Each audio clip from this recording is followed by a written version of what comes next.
Hello, guys. Thanks so much for joining me. So I will be monitoring and then looking out for your questions across the 3 platforms that we are broadcasting from. So that's what we're going to be doing today. Today is day 10, is the continuation of our campaign trail. So I'm going to be reading your questions from all the platforms that we are asking from. Thank you so much, Mr. Olatuji.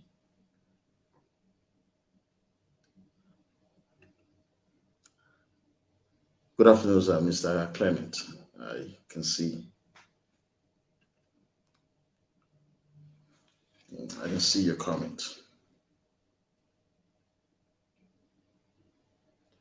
So if you ask me questions, then I'll be able to.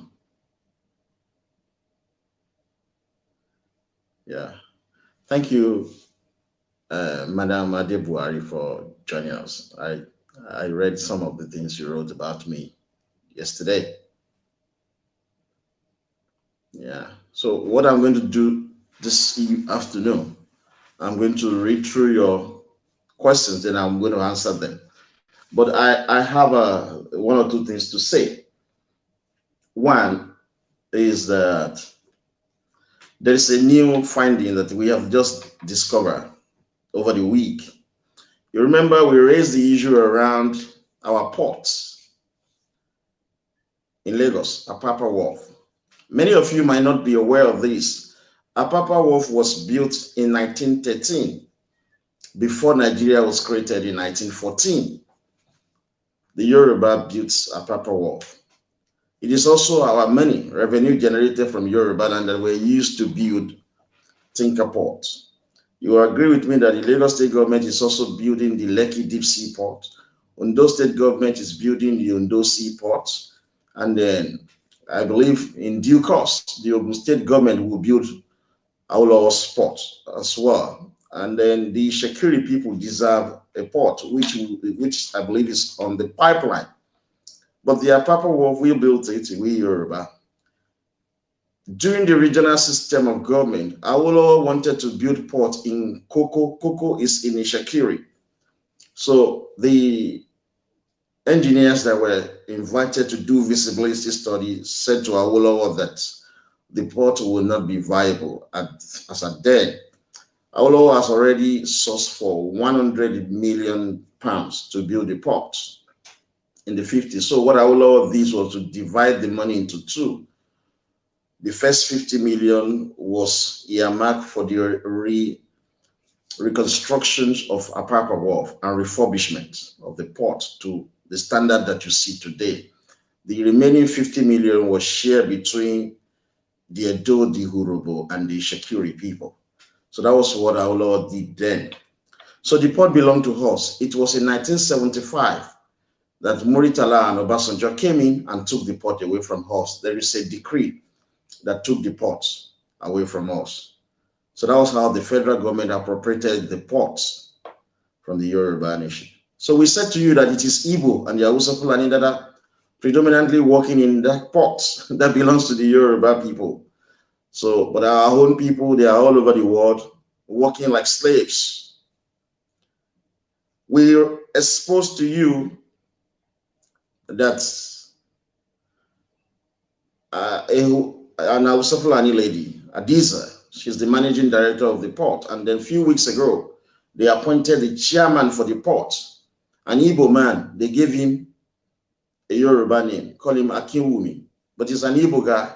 He lives all his life in the South. His grandfather represented the Igbo in the Eastern Parliament, Eastern Region Assembly, when we were running regional government. But to deceive the Yoruba nation, they changed his name to Yoruba. See, one thing I want you guys to know is that you Yoruba with PhD, with master's degree, with Bachelor of Science degree, you are all over the world working like slaves, doing horrible jobs. But the best jobs in your homeland has been taken away from you. So the Yoruba Libra that are against Tinubu, actually, they don't want justice for the Yoruba. That is why they are against Tinubu. They know that if Tinubu should come, it's going to make devolution possible. So we plan to release to you, and we want to challenge the young Yoruba to look and go to the website of the Nigerian Maritime Administration and Safety Agency. It is called NIMASA. NIMASA manages the waterways. 90% of the waterways in Nigeria belong to the Yoruba people. The Yoruba waterway starts from Lagos to Ogun, to Ondo, down to Ishekiri in Delta State. 90% of the waterways of Nigeria actually belong to the Yoruba people. So it is NIMASA that manages this waterway. What they do is to charge 3% of whatever containers each ship is bringing to the Nigerian waterways, which belong to the Yoruba people. So any ship that docks in our waterways must pay 3% of the total worth of the good that is bringing to that waterway as subcharge. This money is collected by NIMASA.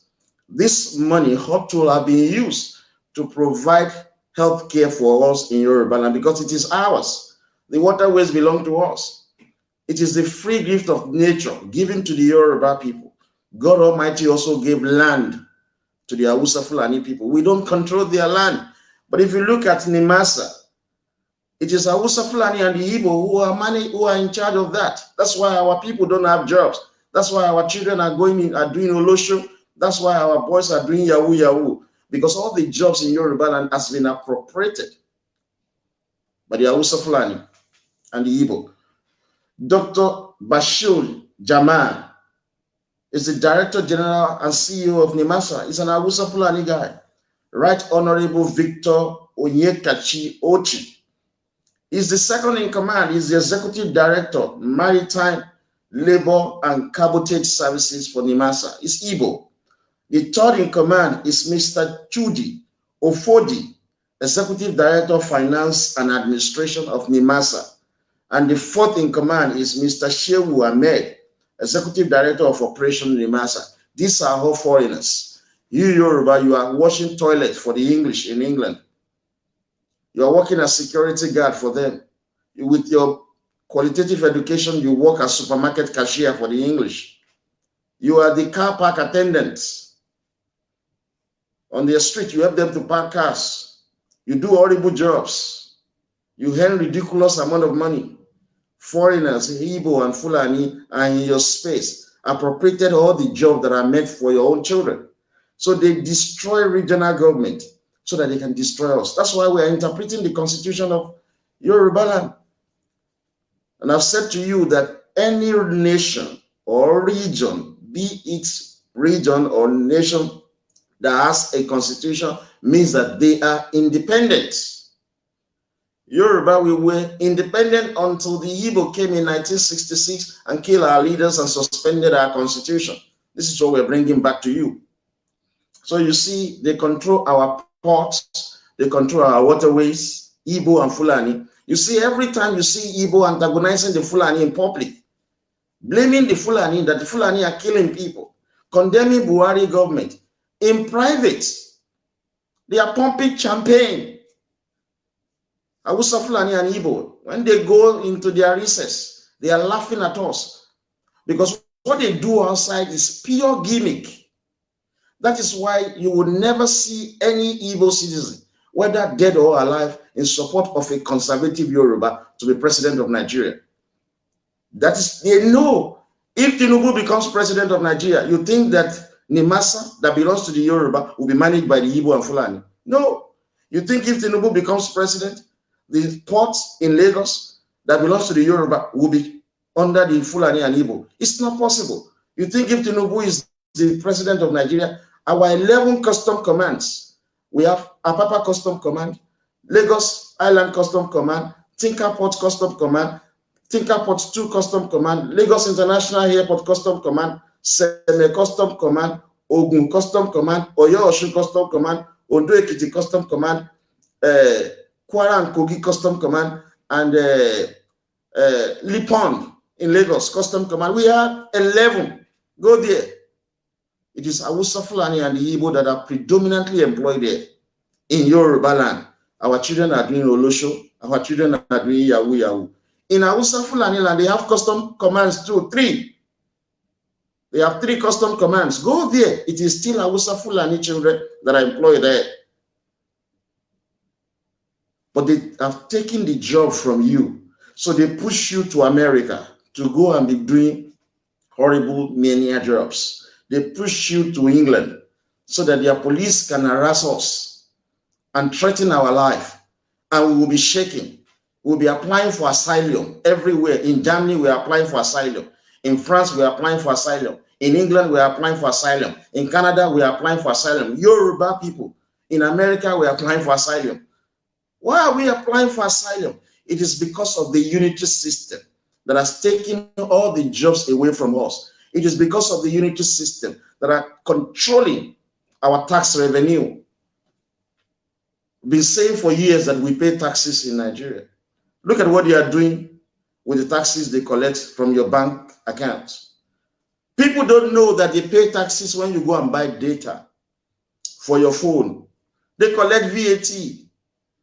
Look at what the Yoruba liberals are doing. They pick out everything YYF has been saying, the Yoruba liberal. They run with it. They lie to the public as if the ideas were generated from their brain. That's what they do. We just saw one today.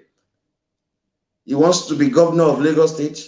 He's trying to use the Igbo to be governor. They voted him out. He's now running to be a senator, saying that the VAT of Yoruba land cannot be collected and we are not talking anything. Every of our policy, this is what the liberals are saying, but we are not perturbed about their actions. We want to wake up the Yoruba youth so that you can understand this game. We are having problem because we do not control the presidency. Look at America. Look at United Kingdom. Majority rule, but minority are always respected. The Caucasian in America, which you call white people, they are the majority, 73% of the total population of the United States. African Americans, they are only 12%. So that is why you don't expect African America to rule over the white who are majority. That is why you see anywhere the white are living, it's always the best state. It's always the best housing estate. They are the majority. Majority must rule. You will never see African Americans saying that because President Trump is white, the vice president must be black. No. Come to United Kingdom. The English are ruling over them because they are majority and the economic backbone. How come we Yoruba, we don't take their jobs in Hausa Fulani land? We don't take their jobs in Igbo land, but they're trooping into our space, these foreigners, and take all the jobs. They are controlling us with guns. That's why you don't see Hausa Fulani who will want to support a Yoruba, a full-blooded conservative Yoruba, to be president of Nigeria. That's why the Igbo are always antagonizing us. We are the majority. We are also the economic backbone of Nigeria. We should rule Nigeria. We Yoruba people must be president of Nigeria the same way white Americans rule over African Americans. The same way English in United Kingdom rule over Scottish. You understand? So we are going to rule. We're going to take power, believe you me, guys. Don't doubt this for a second. We will take power. So if you go to Nigerian Maritime Administrative and Safety Agency, NIMASA, these are the people managing the Yoruba waterways. Hausa Fulani don't have waterways. Igbo don't have waterways. But you go to Yoruba waterways, it is Hausa Fulani children that are working there. You are watching toilet for English abroad. You are doing horrible job in America. You start taking shit picture, showing off with your housing that you are paying mortgage. You live in places that you cannot see your parent. You can't see your siblings. You can't see your friend. Your children cannot be raised by their grandparents. Is that life? So there's a lot of changes we're bringing to bear, folks. A lot of changes we're bringing to bear. Let me quickly take some questions before I will go into some of the things I would like to discuss with you.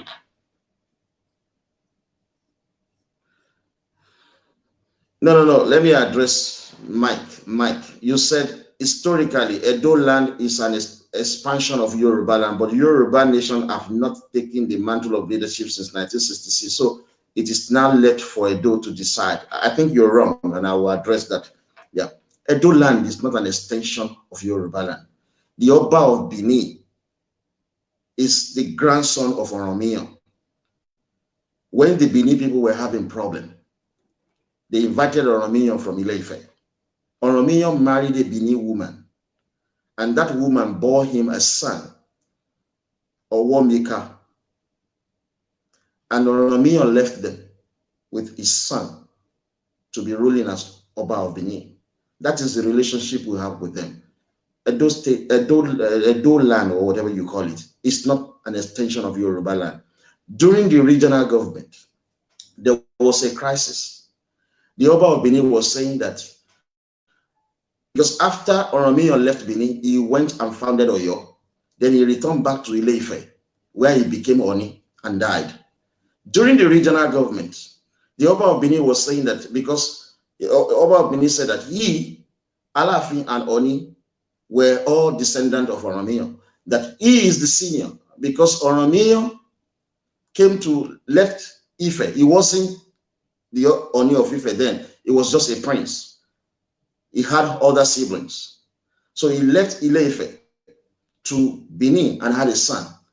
He left Benin for Oyo and had children as well and founded there. His children are ruling now. His children are the Alaafin. Then he went back to Ile-Ife, where he became Oni and he died there. So the Oba of Benin raised this argument at that time during regional government that he wants to be president of the Yoruba land. No, the president was Alaafin of Oyo. That is the president of the House of Obas. The Oni of Ife was the head of state. Because of this disagreement, the Oba of Benin moved that they will want to have their own region. Awolowo allowed them. It's not as if Awolowo allowed them because he wanted to. That was what we agreed during negotiation for the constitution between 1957 and 1959 at the Lancaster's house here in London. We agreed that the 3 regions must be divided into 10. That is, the Western region, which is predominantly Yoruba, will have to be divided into 2, Western region and Midwest. Midwest will only include Edo and Urobo, and Western Ijo. The Eastern region, which is predominantly Igbo, was to be divided into 3, Igbo region, Ijo region, and Efik Ibibio. The Northern region was to be divided into 5, Hausa Fulani region, Kanuri region, Western Middle Belt, Central Middle Belt, and Eastern Middle Belt. That was the agreement we had. The Yoruba moved the motion before independence that these regions be divided into 10. But Zik and Balewa said no, that they should be divided after we have chased away the English colonial talks. But Zik had an ulterior motive. He doesn't want to divide the 3 regions into 10. He doesn't, because he wants to control everybody. That was his ulterior motive. So after the English left on the 1st of October 1960, Awolowo moved a motion at the Federal Parliament. He moved that motion on the 1st of May 1961 that the 3 regions, which is the Northern region, which is predominantly Hausa Fulani, the Eastern region, which is predominantly Igbo, and the Western region, which is predominantly Yoruba, be divided into 10. The motion was passed on the 1st of May. Zik then said no, the motion must be rejected because it was passed via voice vote. Yeah, yeah. You understand? Zik said the motion should be rejected. Then Balewa, who was the prime minister, then rejected that motion. Then Obasanjo went back to the parliament in 1962, May or April 1962. Then tendered the same motion again. Again, the motion was passed by votes that the three regions be divided into 10. These are records that are there, just that majority of us don't read. But when Awolowo spoke, you can see his speech on the creation of Midwest. You can see Awolowo. I'm explaining that Edo is not Yoruba. Awolowo said that a Fenian division, Awolowo said that the West, which is Yoruba, be divided into two regions, the West and the Midwest. Midwest will only include Edo people and Urobo people. See, all this idea of Isoko, Agbo, that they never existed because these were just tribes of Edo, not an ethnic groups. So Awolowo in the motion of 1962 May said that the Afemian division that includes Akoko Edo and Ishekiri will remain part of Western region, but Edo and Urobo will form the new Midwest, and that the Western Ijo be merged with Eastern Ijo to form Ijo region and COR, that is Calabar Ogoja region, and the rest of that. Let me focus on that the Yoruba in Kwara and Kogi, which were Ilori and Kaba division, then be merged with the Western region. That was the debate, and everything was passed. But you know what Zik and Balewa, not actually Balewa doesn't care, but Zik was, being an Igbo, very greedy man. He wanted to enslave other people. He forced, because he was the governor general, he forced Balewa to include Akoko Edo and Ishekiri as part of Midwest. The Olu of Ishekiri then went to court. It challenged the Midwest, saying that they don't want to be part of Midwest. These are public records. The Olu of Ishekiri went to court. Zik deposed him because Olu of Ishekiri said they are Yoruba people. They would like to be part of the Midwest. The people of Akoko Edo said they are Yoruba people.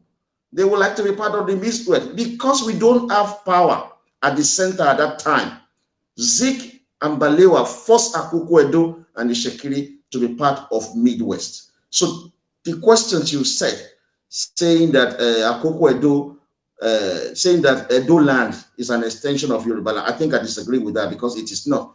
Edo is completely distinct from Yoruba land. We have one common culture as a result of Oromio, who married an Edo woman. So because he has married an Edo woman doesn't mean that Edo and Yoruba land are one and the same. The kings are the same family. So it is, the onus is on Edo people. If they wish to be part of the Yoruba region, again, it will have to be the decision of their people via referendum. But I believe that these people can stand alone as a separate region from the Yoruba region or from Oduduwa Republic. I think that I've answered your questions in regards to that. But I will read some of your question again. If the Yoruba nation, Mr. Olatuji is asking this question, saying, grandson, if the Yoruba nation finally gains full independence and the Yoruba nation end up having two political parties in Yoruba land, both liberal and conservative, with the Yoruba Conservative Party, you didn't finish your questions. You didn't finish your question, Mr. Olatuji, but I don't get what you were saying, but you didn't complete the, but what I will say to you, Yoruba land, election started, the first political party in Yoruba land was formed in 1923. The second political party in Yoruba land was formed in 1933. Then both of them, the one that was formed in 1923 and the one that was formed in 1933, formed a merger in 1944. And the merger became what is today, and what was then NCNC. But the Igbo took over that NCNC party in 1949 after the death of Abat Macaulay, Adeyinka Abat Macaulay. The Igbo took that party away from the Yoruba. The Yoruba formed a new party called Action Group, which is the conservative bloc in Yoruba land up to today. Action Group today is the Yoruba APC. There were Yoruba who remained with Zik in the NCNC, in spite of the fact that Zik had turned NCNC into an Igbo party. He turned that party into an Igbo party in 1949 during his speech, his State of the Union address at Aba, where he clearly stated that the God of Igbo has created them to enslave others. These guys are horrible, Igbo, they're criminal. There were some Yoruba who had that speech and remained part of the NCNC. NCNC is today the Yoruba PDP. So we have always had two political ideologies. The Yoruba PDP that are predominantly populated by Afro-Yoruba citizens. That is the political party they think they can have a voice because they are not full-blooded Yoruba. They think that those of us who are full-blooded Yoruba in the APC will subsume them. And this is where they get it all wrong. So because of that fear, they are always part of the PDP. But the reality is this: whether your mother is Igbo or your father is Igbo, as long as you have a Yoruba blood and you live in Yoruba land, you must see to the greatness of Yoruba nation. But where you want to see to the subjugation, suppression, and marginalization of the Yoruba people, whether you are full-blooded Yoruba or half Yoruba, you are going to face the ultimate pains, which is death. That will be your lot. You cannot be half Yoruba or full-blooded Yoruba, and you want to see to the destruction of the Yoruba nation. You will be destroyed. So this is what the half Yoruba don't get. That is why all of them congregated in this PDP Yoruba. That's where they are running to. That's why you see them projecting the interests of the Igbo. That's why you see them wanting the Igbo to be governor.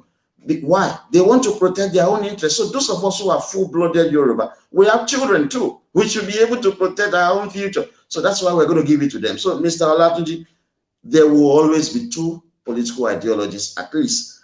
There are third option, which it is neither here or there. So that two political party will be given, whether we have Oduduwa Republic or we remain part of Nigeria. It has always been the case. It is not a new concept. People just think it is new.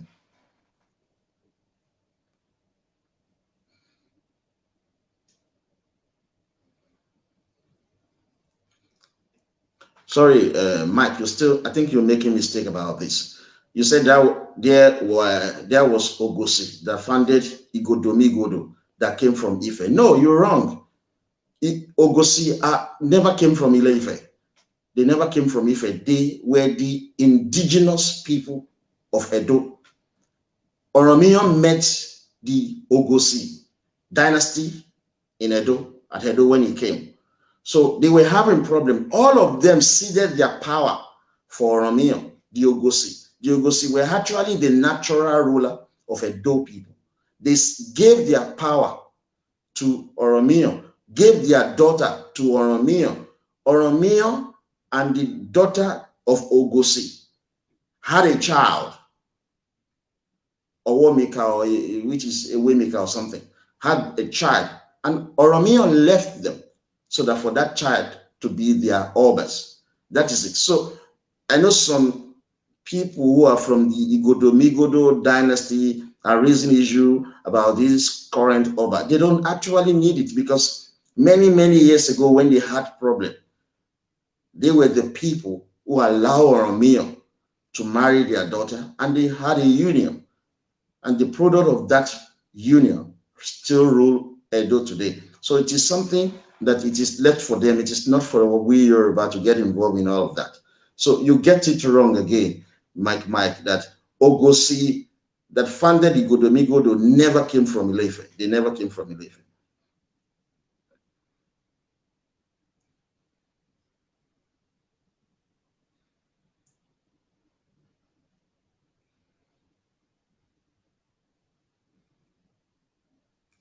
Yeah, I don't think about it. I might have to come back to your question.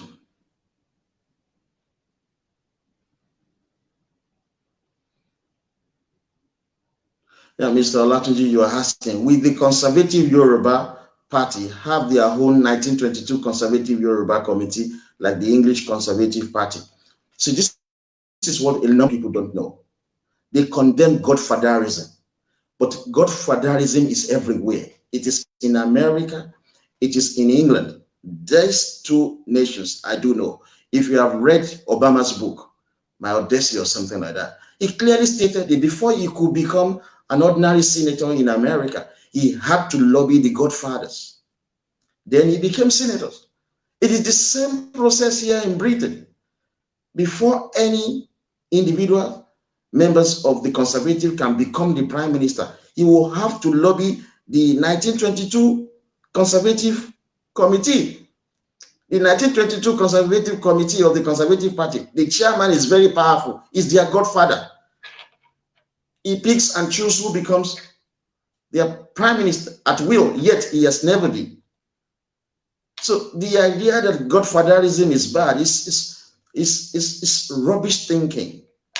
Godfatherism has always been there. Look at our movement.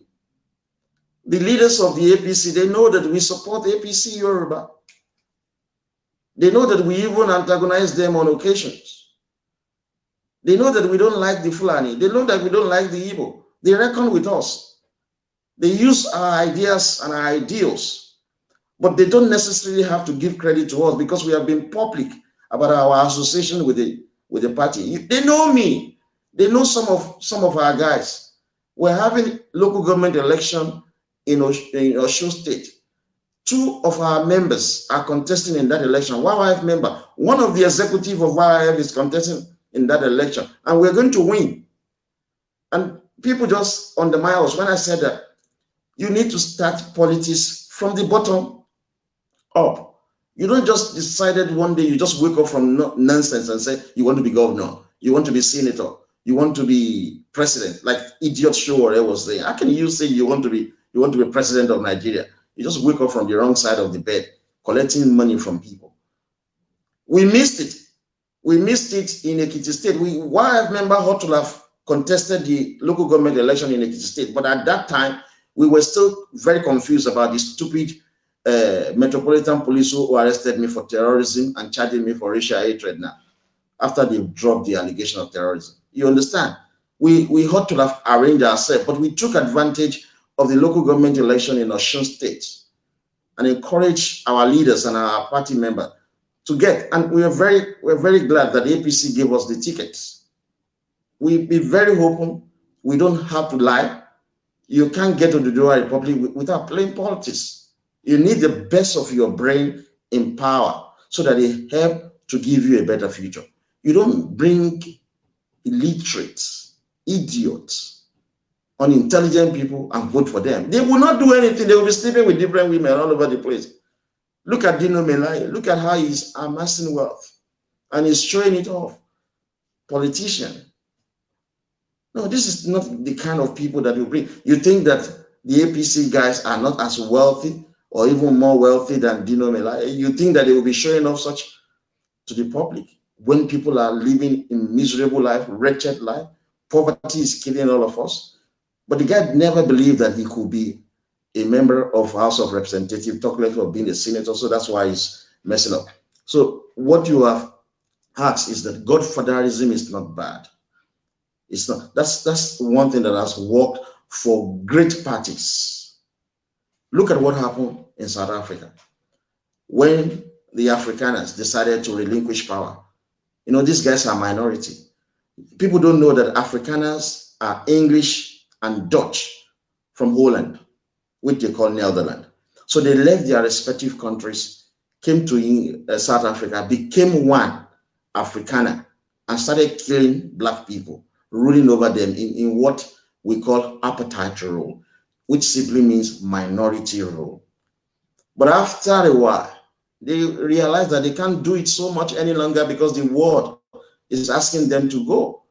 And during negotiation, the constitutional conference, the Zulu people spoke through their king, saying that they cannot leave the subjugation of one nation for another, saying that they will not accept the Sesoba, where Mandela came from. Majority of people think Mandela is Zulu. It's not. It's Sesoba. The Zulu king that they will not, said that, he spoke for his people saying they will not reject one minority rule for another minority rule, that they are going to subscribe to one thing, regional system of government. Otherwise, they want to have their own Zulu nation.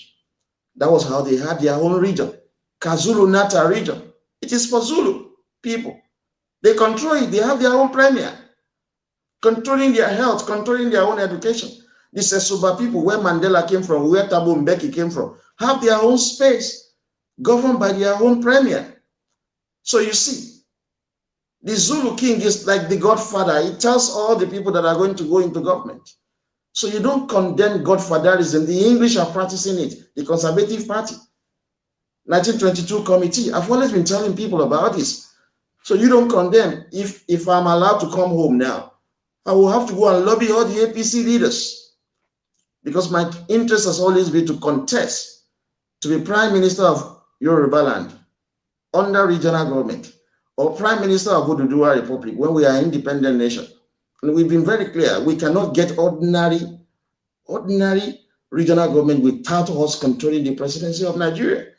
So if I were to come home now, you think that I would just be roaming about the street telling people, oh, I'm the guy, oh, I have this policy idea. No, I will go meet the leaders, convince the leader that we can do it.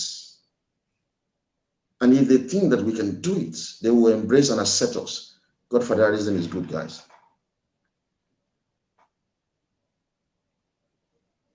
Yeah, I'm going to.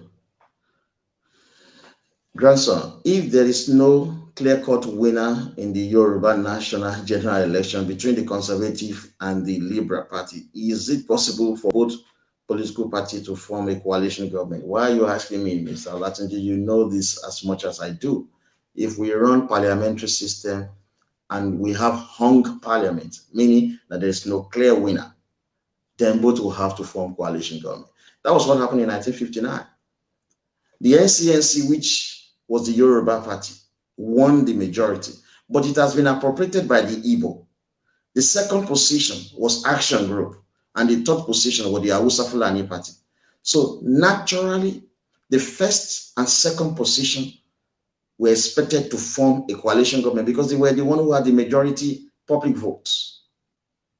And their combined seats gives them majority.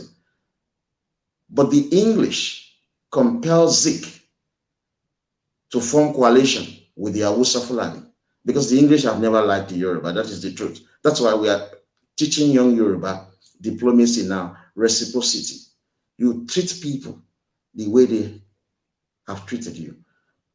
So the English convinced the Igbo to form a coalition government with the third party. And everybody just thought that Awolowo wanted Zik to be prime minister. No, Zik party, NCNC, which was actually Yoruba party, won the majority. So the party leader of that party will have to be the prime minister. So Awolowo was expected Zik to be prime minister, but the Igbo were lobbied by the English. And this is the only reason why they lobbied them, was that Zik had committed fraud when he was the premier of the Eastern region. And the English brought up the evidence and said, if you don't follow our dictate, we're going to send you to prison. English are very cunning, you know. They do this shit like that. They do terrible shit like that. Now I'm not digressing, but let me tell you, when they've taken me to court 3 times, they will arrest me for one offense, charge me to court for another. They are fucking bullshit police. Their police are the most corrupt on planet Earth, the English police. Don't let them deceive you. They think you're the police in Nigeria. You know, it is the English that control the police in Nigeria. They control the military in Nigeria through the Fulani. Their police are very corrupt. They arrested me for malicious communication. There was no evidence of malicious communication. They saw text messages that I wrote to somebody else where I quoted their own law. Provocation in domestic setting by Lord Chancellor and Lord Falconer. I quoted the law verbatim. They were charging me that for making threat. The law clearly stated that if you kill under provocation, it's manslaughter. That was what I wrote in a text message to a guy, asking the guy to tell an irresponsible lady that has taken my kids to bring my kids back. So they said malicious communication, that I've sent text to somebody. There was no evidence of that text. There was another text message that I sent to somebody else. They are charging me for that. They are crazy. They are very corrupt. The second time, they charged me for trespassing. But I wasn't at the place they claimed that I was. So they went to court. They said, oh, there's another saying that you shouldn't, there's a restraining order telling you not to come to this address. But I wasn't there. It is another thing. When they would have checked all the CCTV, they didn't see me at that property. They charged me for something else. Look at what happened. Last year, they arrested me for terrorism. They charged me for racial hate. They are crazy. They are terrible people. They are very corrupt. And they have this hatred for black people. Believe me. We live in this country. We speak the truth. They don't like you. I don't know why Yoruba are so foolish. You just allow English to live good life in Yoruba land. They live in Lekki, they live in Banana Island, they live everywhere. But they treat your own citizens like shit in their own country. I have been telling the Yoruba, you think the English will say, Yoruba, we're going to deport you. Yoruba that are washing toilets. Yoruba that are doing cleaning job. Yoruba that are doing cashier in their supermarket. They are helping them to park their car. That are cleaning their hospital. You think they will just say, we're deporting you? No! They need your services because that is what slaves do. With your qualitative education, that's what you do in their country. But the English who are living in Yoruba land, they don't even have university education. Many of them are dropouts. But they work in your oil and gas. And you serve them, you bend down your head to serve them. People that are treating your own people like slaves, like animals. If you see the way the police beat me up in 2015, they wanted to kill me. They treat your own people like animals in their country, and you are guiding them. You even hold umbrella for some fucking English who don't even have university education. You treat people the way they treat you. That's why Yoruba will be respected. But why is it that we cannot treat their fuck up in our own space? Because they are stooge. The Fulani are in charge of the presidency of Nigeria. Remove Fulani, you will see how English will respect all the Yoruba that are living in England. They will treat you with decorum, respect, and dignity. Because we are going to fuck them up in your own space too. So, Mr. Olatunji, not to digress, if we have hung parliament in Yoruba, and that is yours, presupposing that we will have Oduduwa Republic. If we have hung parliament, the two parties will have to form a coalition government.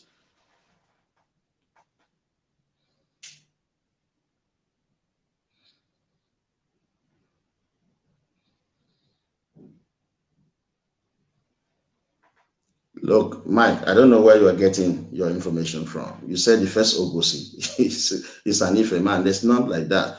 The Ogosi are the people in Igodo Bigodo. We've read some of these things, eh? Let's drop that. No, I know you are a historian, but look, Ogosi are the indigenous people of Edo. They are not from Ile-Ife. Let me see what Jay is writing. Yeah, Jay, man, I think you're right. Ogosi is not from Ile-Ife. Yeah, they are not from.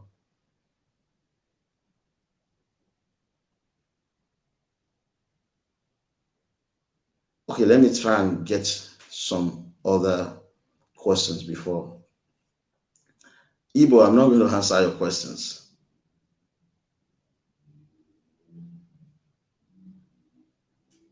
Yeah, this man is Yusuf Babatunde Kolawole Alabi. You have such a long name. He says, or he wrote, grandson, you champion in series of speeches, but all I want from you is the unity of Yoruba indigenous speaking territory. I don't know what you mean by that. Yoruba indigenous speaking territory. Yoruba is Yoruba. We must not let our Yoruba wall fall for goats to climb, neither bonding the Yoruba indigenous, but let both sides work for better. We must be continue to enlighten. Sorry, I have parents that have warned me. They are older than me. They have practical experience more than I do. Your whole mother who gave back to you saying to you, don't help Yoruba, your whole nation. So you think she's crazy? No, she's not crazy. Why should we work together? You Libra, you are always asking for unity and you do horrible things. You, on one hand, you will ask for unity of Yoruba. On the other hand, you will be dividing Yoruba land. What is your problem with Tinubu? What is your problem?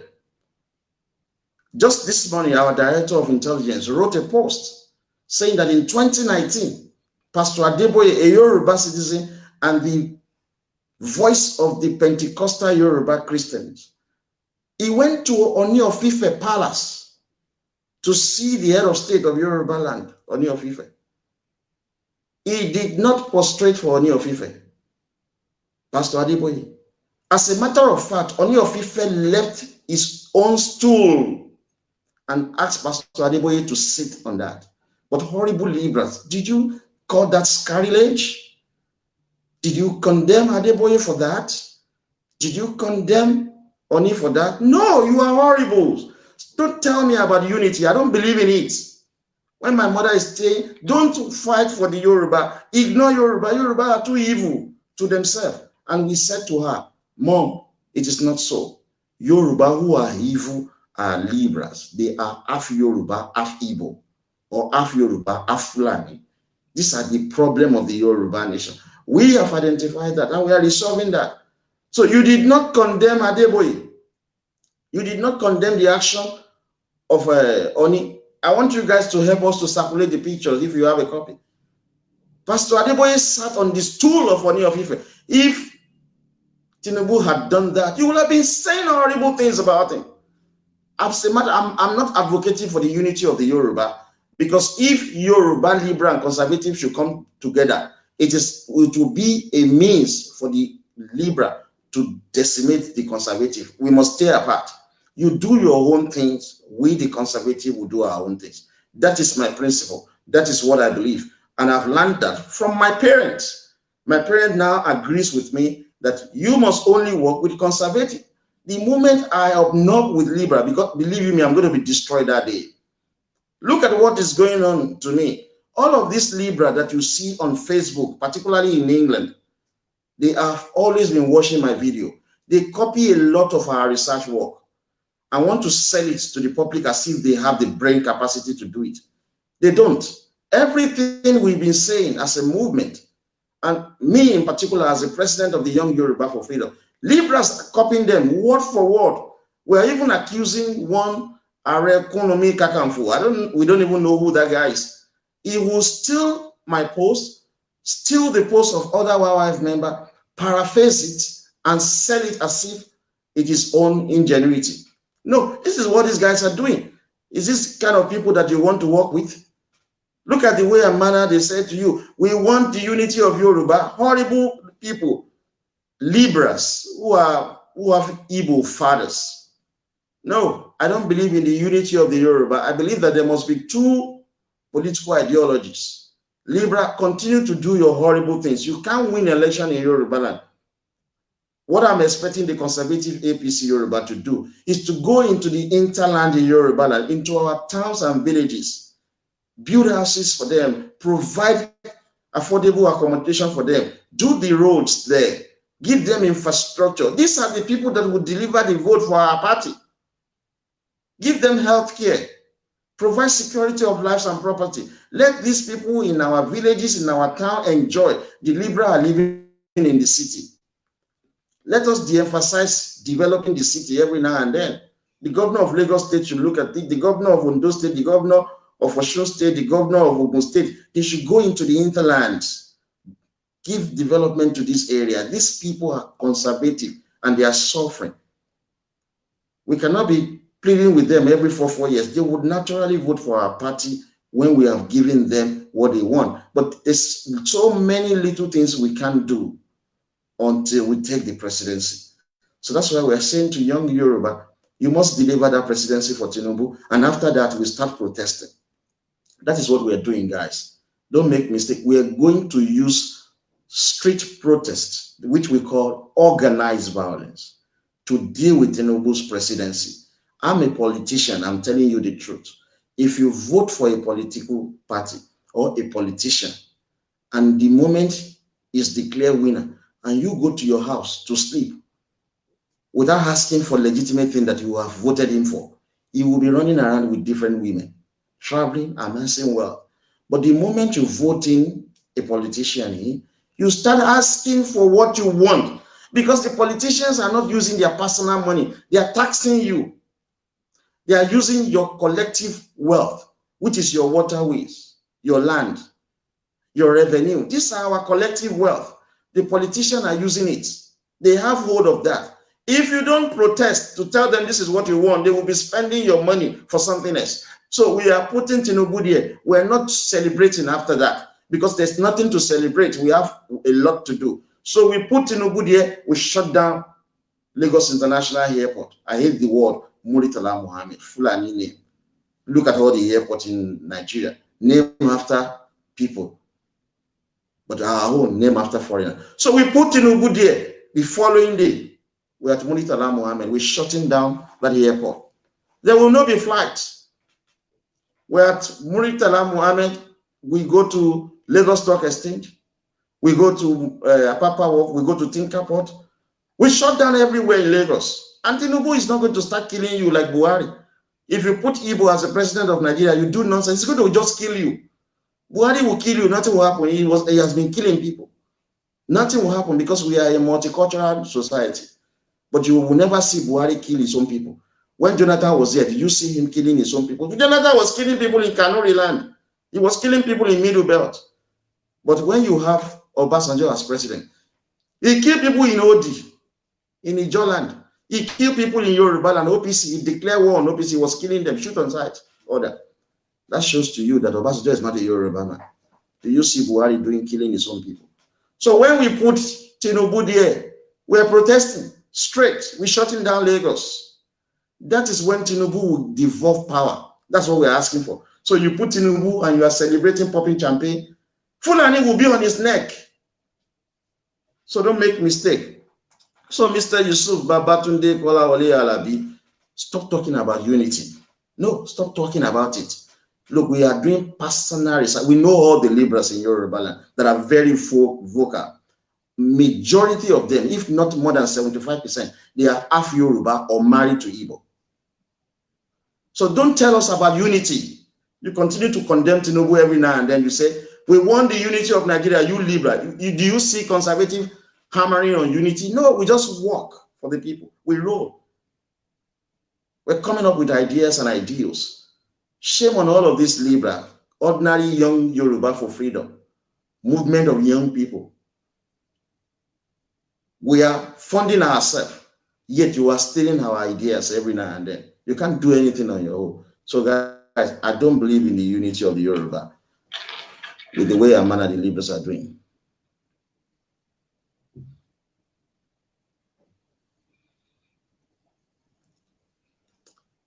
That is the same thing you spoke about Tinubu, that Tinubu is Omali. So Adengo Ladunjoyi. I think you just use the logo of Yoruba World Congress. A lot of you are fake people. You cannot even show your face. Stupid people. That all of you that are talking say unity. Look at how the irresponsible police are treating me in England. How many liberal? All of these idiots that are shouting on Facebook, hey, Oduduwa Republic, that they are copying all of my articles, speaking on the basis of my articles. How many of them have you seen coming to court to support me as solidarity? How many of them have you seen helping to fund our legal fee? And you think these people want unity of Yoruba? Stupid people they are.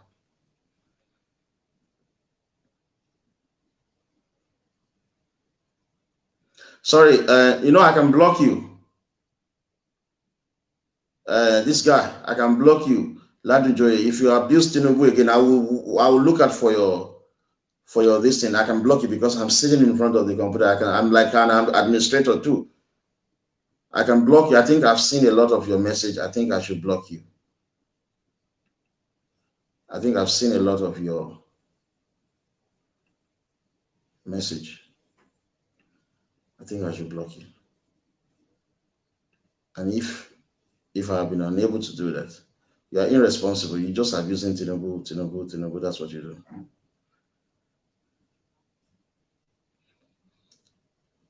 Now let me see. I don't take your questions, Igbo. I have hatred for you because of the way and manner you've been killing a lot of Yoruba people. Yeah, you said Ayomide Diamond. Ridiculous. According to the politics in Nigeria today, people think when the Christian president is in power, the next president should go to the Muslim and vice versa. But now I want Tinubu as my coming president, but some elderly men in my locality always tell me a Christian is the next president since a Muslim is ruling now. What are our motive on this? Thank you very much. Everything we do in Nigeria is along ethnic line. So if we happen to be white people, we will have divided Nigeria along our natural boundaries. But because of the criminality of the Igbo and the Fulani, that's why Nigeria remains a going concern. The Igbo believe that they cannot survive without waterways and without crude oil. Yet, look at Japan. They lack a lot of mineral resources. As a matter of fact, they don't have any, but they have human capital. You understand? Look at Lesotho inside South Africa. They are surrounded by South Africa. It's landlocked, but they are proud to be Lesotho people. Look at Fulani and Hausa. They have land that they could go into irrigation farming, and they could feed the entire Africa if they put their mind to it. Israel is the desert, yet they are producing food for the world. It is the greediness of these two, and they are using the resources of the Yoruba. So that's why they say in Nigeria, oh, Muslim, that's why they do zoning. We don't believe in zoning. We don't believe in zoning. That's why I said yesterday, it will be a root shock on you.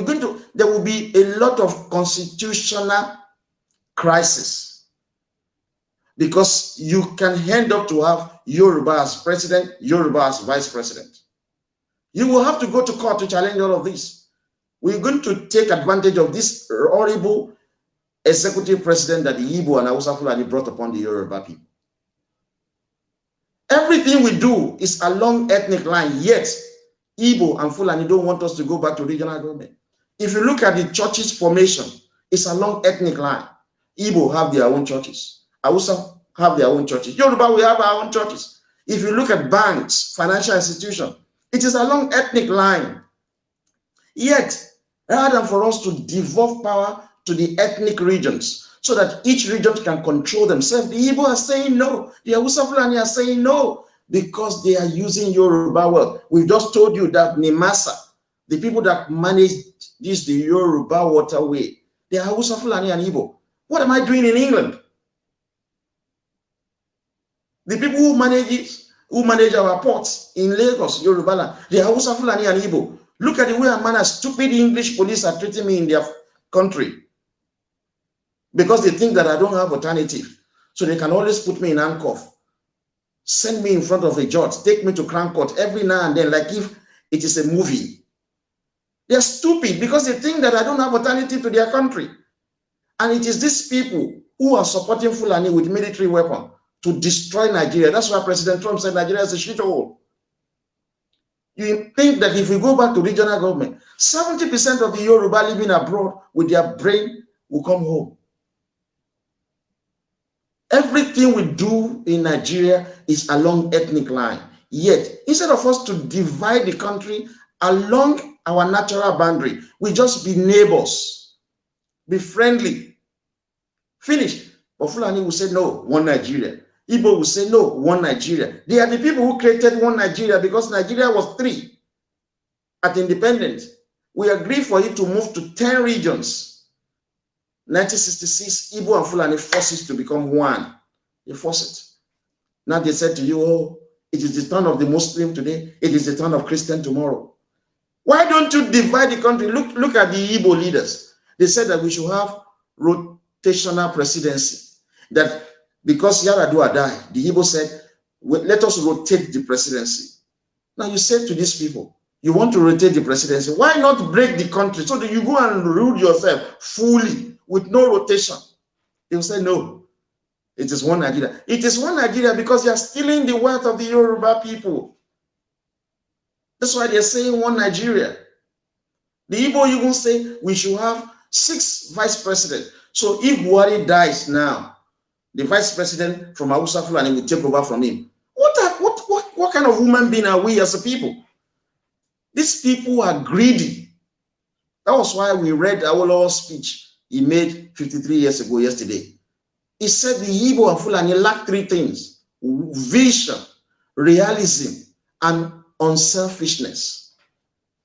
He said it 53 years ago. The people he was referred to, many of them have died. Their children and grandchildren, they are still thinking the way their forefather think. They don't want Nigeria to break, but they will tell you, let us rotate the presidency. Why must we rotate the presidency? Why not go our separate ways? They tell us, let us have 6 vice presidents. Why must we have 6 vice presidents? Because they want this unitary system to continue so that they can control the wealth of the Yoruba. It is war that will end Nigeria. Folks, don't pretend. It is war that will end Nigeria. It's ridiculous.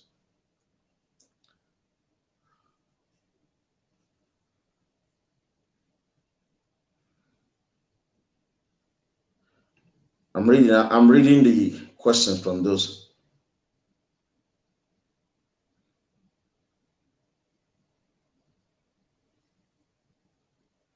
Look, I think, guys, can you help to block the Igbo that are disturbing us?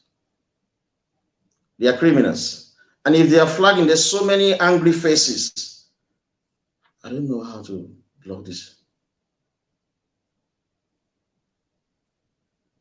All of these people that are from Yoruba World Congress, you know, there are many of them are Igbo. They are Igbo people.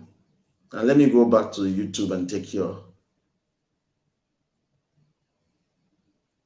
Okay, Mr. Olatunji said, grandson, should the Yoruba nation join the AU and ECOWAS? Is that what you're trying to say?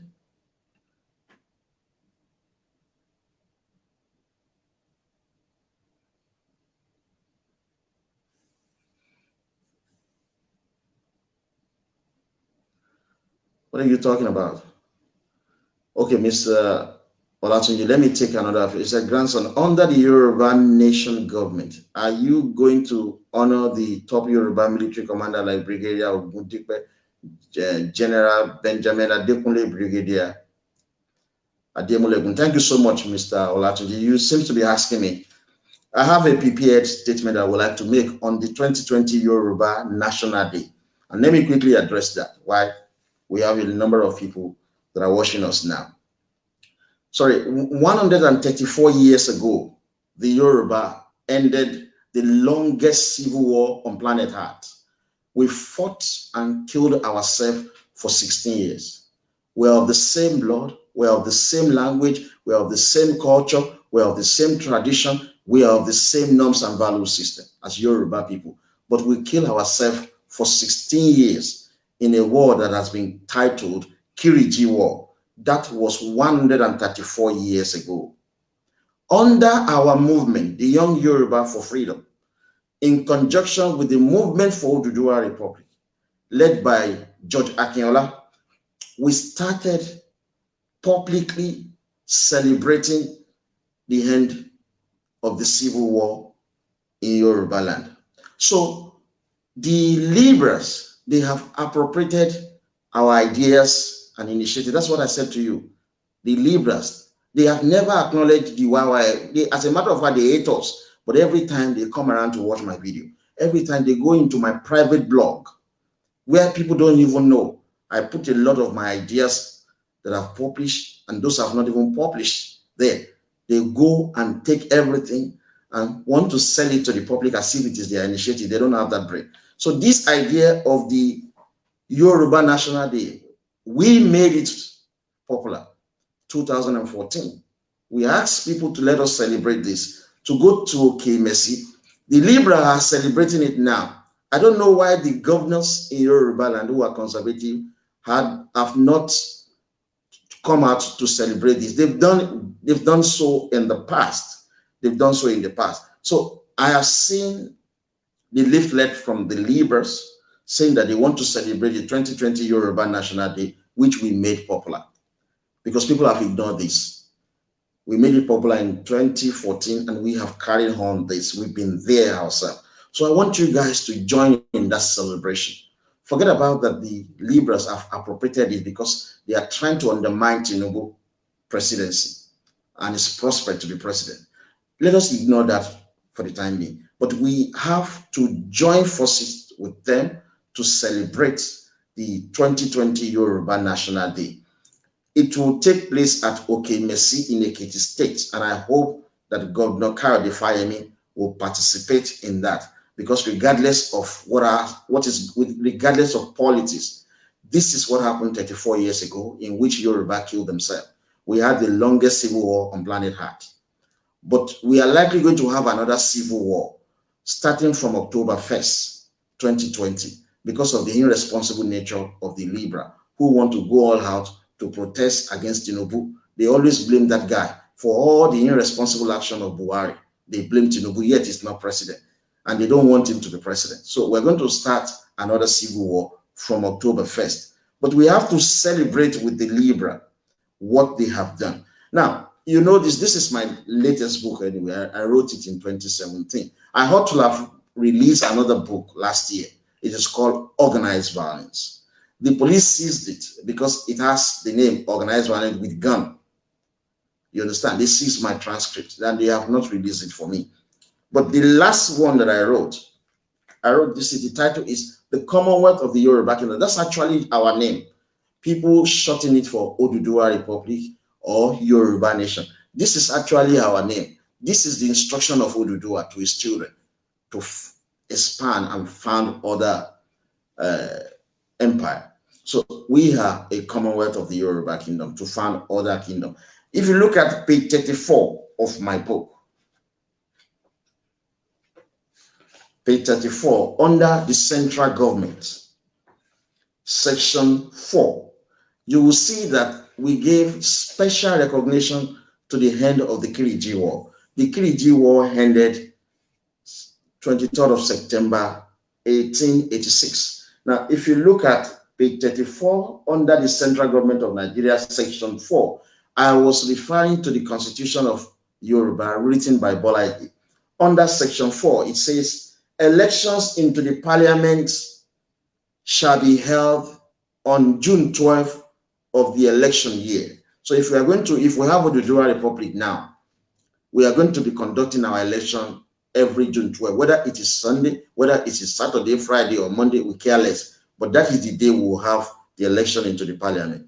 While the swearing in of representative shall be on the 8th day of August, and the annual opening session of parliament shall be 23rd day of September. Why? To commemorate the peace treaty that ended Kiriji War on September 23rd, 1886 of the same year. You will see this in my book. So the Libras that are celebrating the Yoruba National Day, Young Yoruba for Freedom, expose this reality to the world. God Almighty and the Orisha, they have used our movement to open the eyes of the Yoruba nation. That's why I said some time ago, I'm expecting UI, Ife, and UNILAG to give me an honorary doctorate award soon. They should be able to do it because every of my books have been given it to students free so that we can liberate the mind of these young people. So you will see, the Libra have taken up our initiative. They want to celebrate the end of the Kiriji War. Well, we're not going to dispute that with them. It is a good thing for them to have done. But I even put it in my book to show that Libras, they don't have vision. They don't have long thinking. They just roll with things they have no understand about. That's why they are abusing Tinubu, because they don't even know why they are poor, miserable, and wretched. So folks, and to the questions you have asked, Mr. Olatunji, whether we will honor our fallen hero. We will. We've always had that. Look at September 11. The Americans, they always remember that day. If we have been commemorating the end of Kiriji War every 23rd of September, if it should have been a public holiday, our governor should go out and lay flowers in remembrance of the fallen heroes. But we always blame white people, but white people remember those who fought for them. That's why it is very difficult for some people to fight for Yoruba land. They'll say, oh, even if you die, nobody will remember you. We should be able to remember this.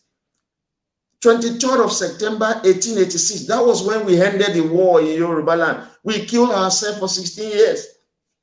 So don't think it is the initiative of the liberals. They have appropriated our ideas, but we're not bothered. Look at the way Amana, they try to appropriate the Amotekun. That was the brainchild of Young Yoruba for Freedom. Young Yoruba for Freedom, since 2017, we've been making videos saying that there is need for Yoruba to have its own police. We've been saying it.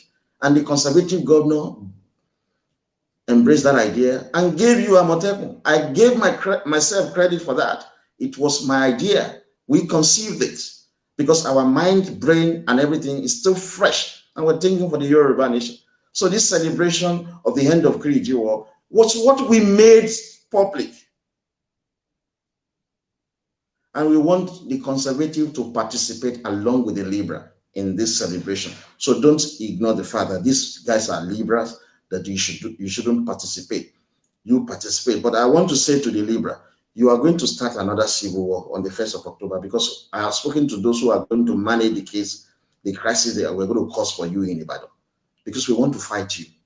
Your rally on the 1st of October is targeted towards Tinubu, and we will deal with you. We fought for 16 years. We're going to start another war. When we fought for 16 years, it's not as if nobody took our land from us. We then settled the matter. But this time around, the fighting will be different. We just want to shut up half Yoruba who are constituting nuisance into Yoruba land. They are bastards. All of them are in PDP. We know. Majority of them are in Yoruba World Congress. They are bastards. They are there in that Yoruba World Congress. I know the history, how it was formed, from Yolikon to Yoruba World Congress. I know a lot of them there. They are horrible people.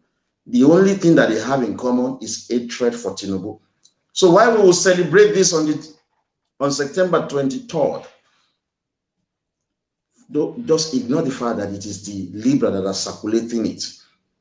It is the conservative idea. We started celebrating it. PDP governors, when they had power, they never celebrated the end of the civil war in Yoruba land, the end of the Kiriji War. They did not. It has always been celebrated by the conservative, but liberal are circulating it now. So I want to encourage governors in Yoruba land, APC governor, to show some decorum. White people, they always remember their own heroes. English, they defeated Hitler 75 years ago. You know, Hitler is like my hero. I love him so much because I've read so much about him. He stood the test of time for his country. The police were telling me to be like Mandela. They put Mandela in prison. He came out of prison. They made him president. I should be like Mandela. You English, the Dutch came from their country, went to South Africa, started killing black people. Mandela was preaching no violence. Try that shit with Yoruba. We're going to fucking kill you too. You think we are idiots? We are Winston Churchill. We want to be like him because he fought to defend his own nation. And that's what we want to do. 75 years ago, they defeated Hitler. They are still celebrating it till today, the English. So 134 years ago, we ended civil war in Yoruba land. If this thing has been celebrated in an elaborate manner, horrible half Yoruba that are in PDP, that are in Yoruba World Congress, that are sitting around in front of Facebook, antagonizing Tinubu, I don't think they will have been doing that. So the Yoruba governor, this is important. Take a clue from the Caucasians. They've just celebrated another anniversary of the 9/11. And then they did something beautiful. They read the name of over 3,000 people. I watched it. Look at how beautiful everything was. Our government should spend money on Okemesi, where the treaty was signed. They should turn it into, they should build gallery there so that people can look at 9/11, look at white people, learn from them, stop condemning white people all the time. They are always doing fantastic things for their own people and for those who have died. They remember them. You don't remember dead people. You don't honor dead people who have fought for us. So, Mr. Olatunji, we're going to remember our heroes. So I want to encourage the conservative governor. All of you should go to Okemesi on that day as a show of unity in Yoruba land. Go there, participate. You just talk for like some 5 minutes each of you, lay some flour and you go back. This might reset the brain of the horrible liberals to think Yoruba first. So conservative, wherever you are in Yoruba land, on the 22nd and 23rd, particularly 23rd of this month, September, that it will be the 134 years of the end of civil war in Yoruba land. We must participate in it. I wrote this in my book, that we will be opening our parliament on September 23rd of every election year to commemorate with the end of civil war in Yoruba land.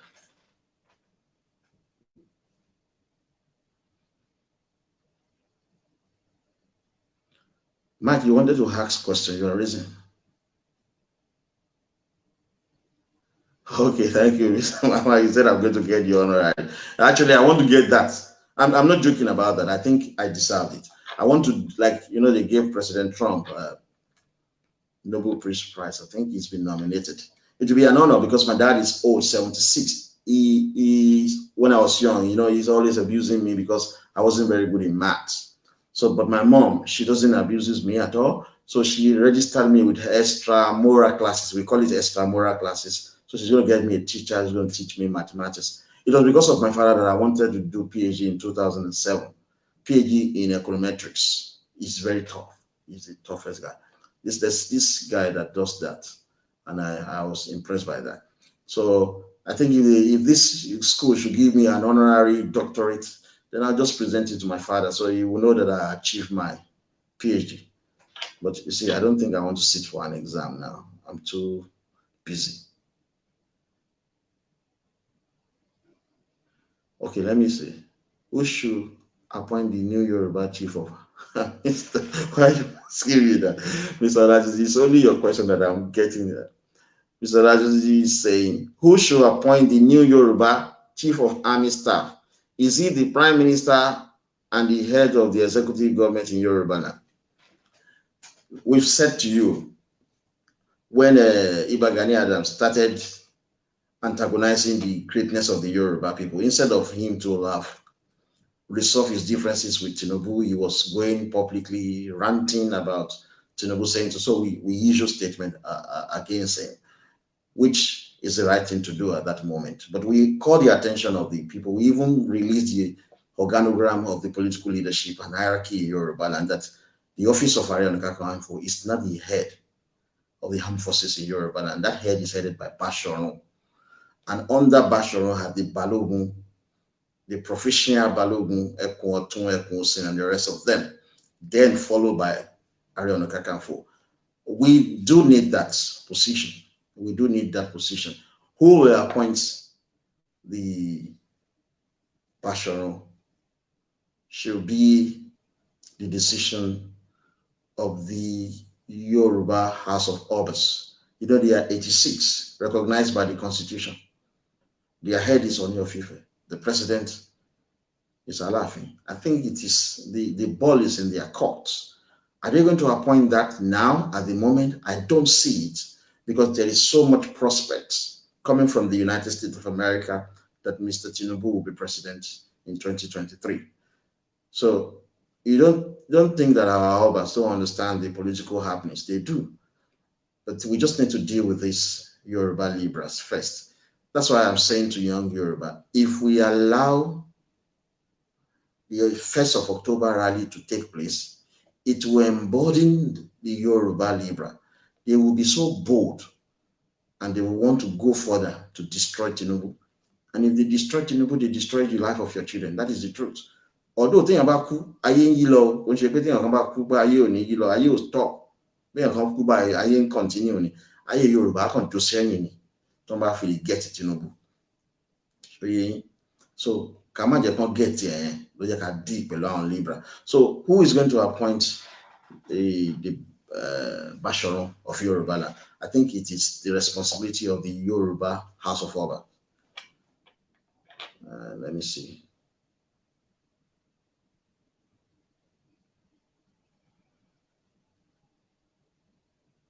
Okay, you said, grandson, should the Yoruba nation join the African Union, formerly Organization of African Unity, or is it a worthless organization?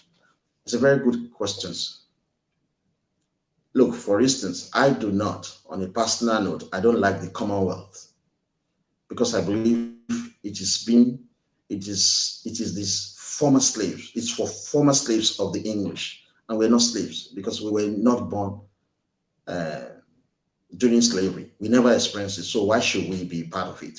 And moreover, the English don't have respect for the Yoruba people. They always support minority Fulani, yet they have minority in their country, the Northern Irish. They won't allow the Northern Irish to even be prime minister, but they continue to support minority Fulani to be president of Nigeria. It's wrong. And they continue to treat Yoruba very badly in England. I know how they treat the Indians. The Indians get the top jobs. They don't just doing cleaning, security guard, cashier, and everywhere. That's the kind of job the Yoruba are doing, and the English are still stealing our wealth. So I believe that the Yoruba nation should opt out of the Commonwealth. It's a shit organization, by the way. It's horrible. We got to get that. And the second thing that I believe that the Yoruba should first of all opt out of the ECOWAS. If Tinubu should get the presidency of Nigeria, we should opt out of the ECOWAS first, and then to have to reappraise our membership of that country. Now, if you look at what they are doing to the Igbo, it is actually legitimate what they are doing to the Igbo, because the Igbo are constituting nuisance across the West African coast, particularly Benin Republic, Togo, Ghana, Ivory Coast, and the rest. So what we ought to have done as government is to speak to Ghana like the Femi Gbajabiamila has done, but you cannot change their bylaw because they won't come and influence your own bylaw, even if we have ECOWAS protocol. But the basis upon which we must get out of ECOWAS is this. We have to impress it on the ECOWAS country. If Tinubu is president of Nigeria now, he's going to devolve power to the region. We have to impress it on the ECOWAS member state that there is a new sheriff in town. Nobody can continue with the unitary system. Where you have multicultural countries like Ivory Coast, they must devolve power to the federating ethnic groups to elect their premier.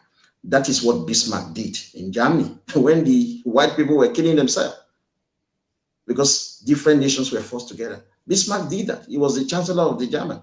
He was the one that restructured the entire Europe along regional line, ethnic line. That's why there's peace. So if we get Tinubu's presidency, that is the first thing. There will be change of political structure across ECOWAS.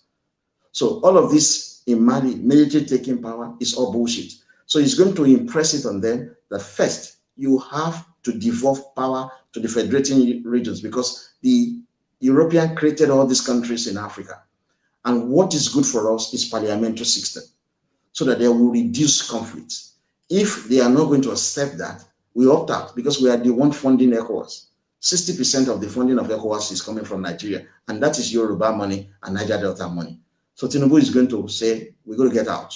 So there will be change. Now, Africa, AU, African Union, we should be thinking of trade.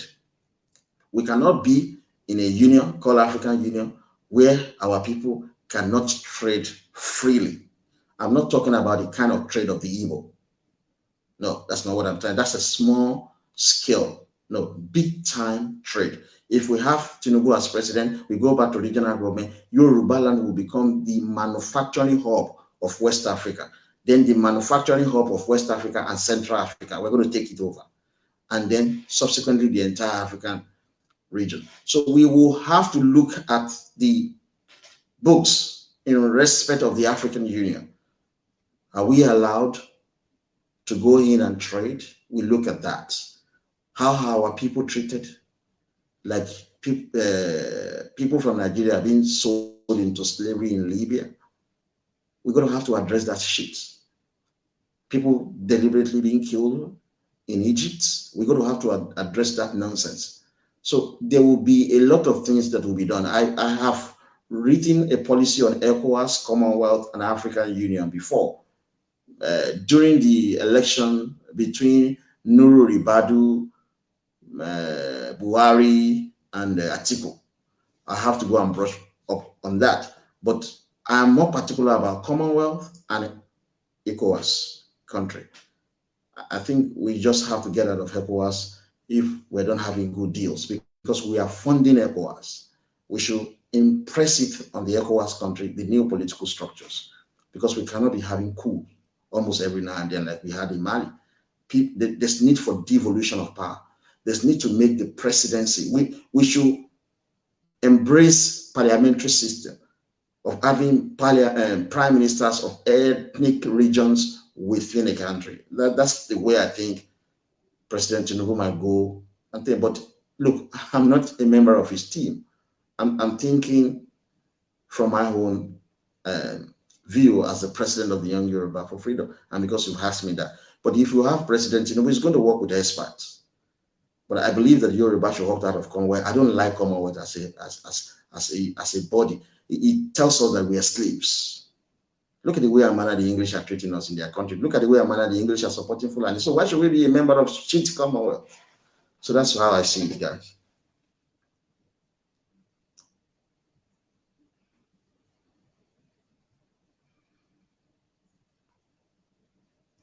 Okay.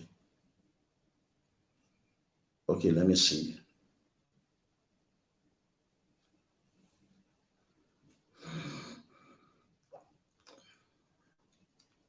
No, I don't think he has started again. What are you talking about? You said Gani Adam has started again. That could be an old video that you are watching. September 12th. What is that?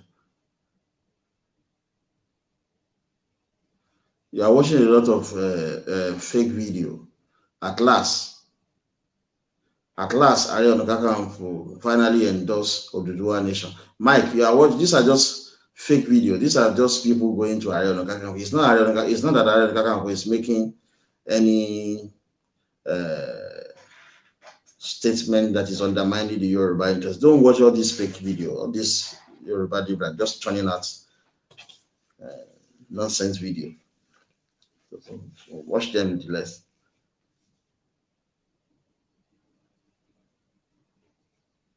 What are you talking, Mr. Olatunji? You said grandson under the Yoruba Nation government. Will your government? Where is my government? Yoruba is a nation. We've not even had an election. No, the people already, they know YYF. Everybody respect us, except the horrible Libras. So it's not my government. And let me correct this impression. If there is war today, if Yoruba should break out of Nigeria, the Constitution of Western Region clearly stated that. It has put that into consideration. Say, in the case of war, the current government in power will continue, and the administration will be renewable every 12 months until the end of the war. So even if we break out of Nigeria peacefully, we're talking about the government of the APC, because they are the majority. They are the ones that are ruling. They control the state house of assemblies. They control the state governments. So it is their government. It is not my government. I'm an individual. I'm a human being. Everybody, we have dreams and aspiration in life. Look at this guy, Sure. He just came from nowhere and he said he wants to be president of Nigeria because he's running an online newspaper, doing propaganda, doing fake news. He just came out. He has never done anything. He said, okay, he studied urban and regional planning. He doesn't even have a clue about the economy. He said he wants to be president. No, nothing. He just formed a political party, a new political party, just going to contest for the presidency because he wanted to have before his name former presidential candidate. That's not the case. It's not the case with us. Our party is the APC. If there is war today and we break out of Nigeria with the Yoruba, the government will still be APC. That the Constitution clearly stated that. But the government will be renewable every 12 months. If we break out of Nigeria peacefully without war, the government will still be APC. That is the party we subscribe to as a movement, the Young Yoruba for Freedom. Now, if we say let's place this scenario, there is war now, because we're likely to have war.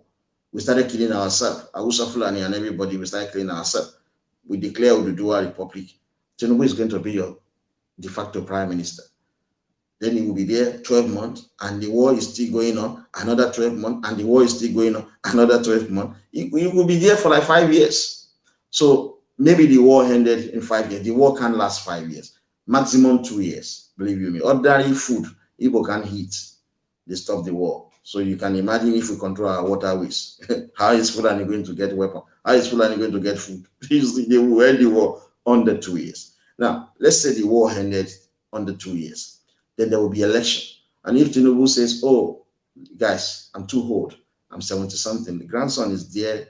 Fashola is there. Fayemi is there. All of this. Go and contest for election. And I will start lobbying people.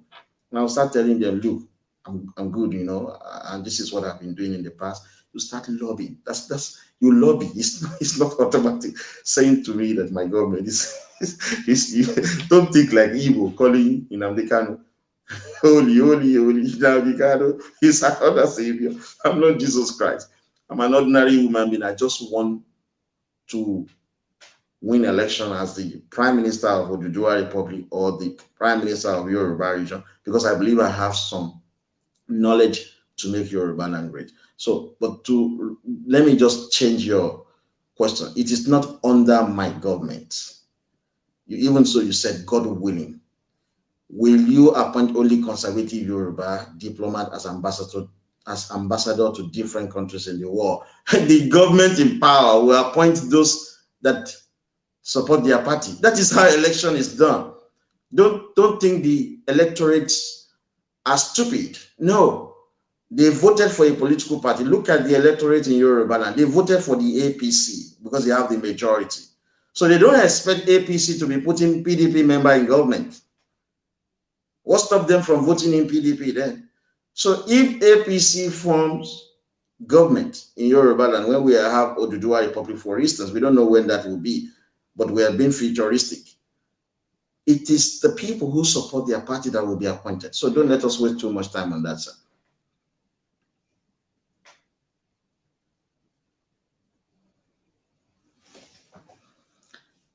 Yeah, of course. Everybody knows that Showore is a scammer. All of them wearing beret. They thought that I have said to them, student union politics should be in university, not outside university. Because our parents were using student union to fight the military. Doesn't mean that is how student union is run. Look at America. Look at England. You student union government in each university should deal with the Senate and the governing body of their university. So we are in beret as if we're thugs, as if we're courtists. Going on to the streets is crazy. So don't let these people doing ridiculous face, angry face. Don't give them the chance.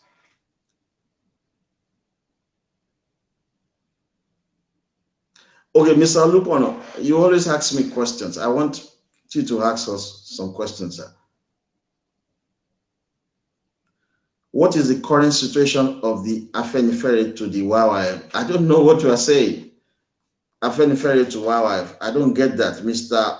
Olorun Nishola. Can you please explain more? Hey, As of Odua, good evening.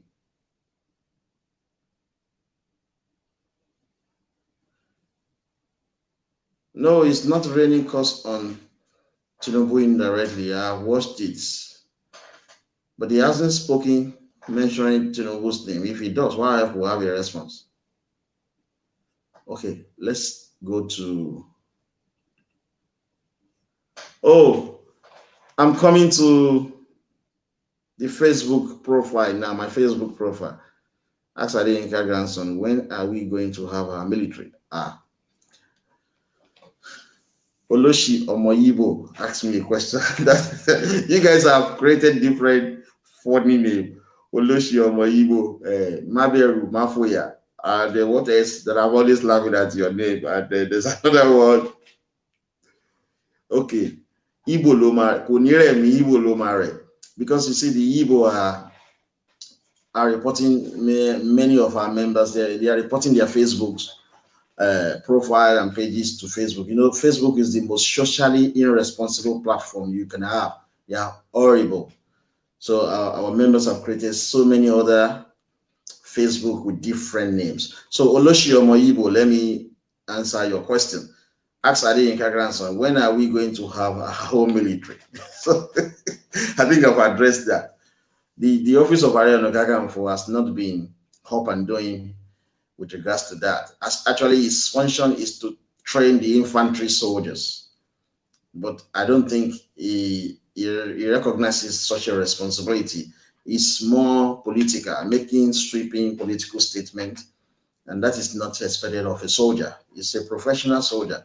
He ought to be training our military, but he talks like an information minister, and that like he wants to contest for election because Ladoke Akintola contested for election. Ari Onakakanfo contested election. Iba Gani Adam thinks that every Ari Onakakanfo is now a political appointment that must be going for election. I don't think he understands the fact that things have changed. I don't think he knows that. So in that regards, we don't have a formidable military in Yoruba land other than the boys in the LURTW and the new Amotekun, because Ariel Nagakanfo has not been up and doing.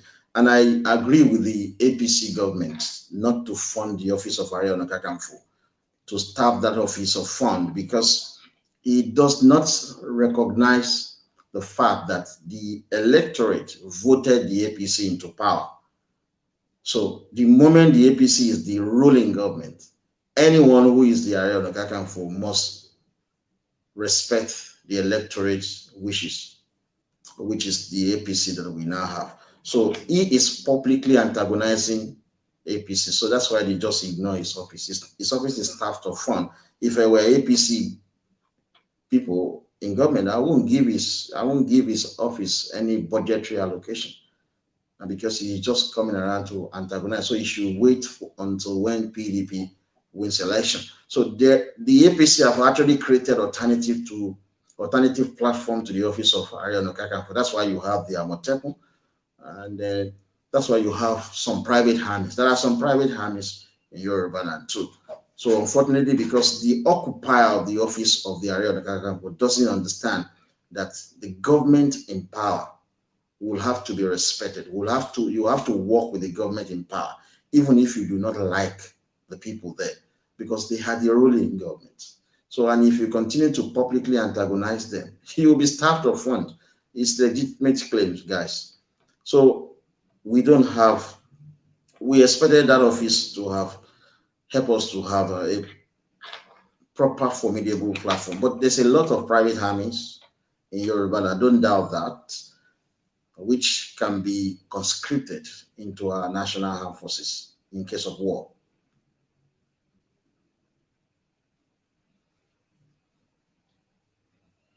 Okay, Mr. Isaac, let me take Prime Minister, sir. What is going to be our official during regional government and by extension of the Dual Republic? What is going to be our official? I don't get it. During regional government, or what is going to be our official language? That is, of course, if you read the constitution that we've read out to you, English was adopted. But I am of the opinion that at least the House of Obas should adopt Yoruba as the official language. So it will be a combination of Yoruba and English. Every reasonable Yoruba will subscribe to that.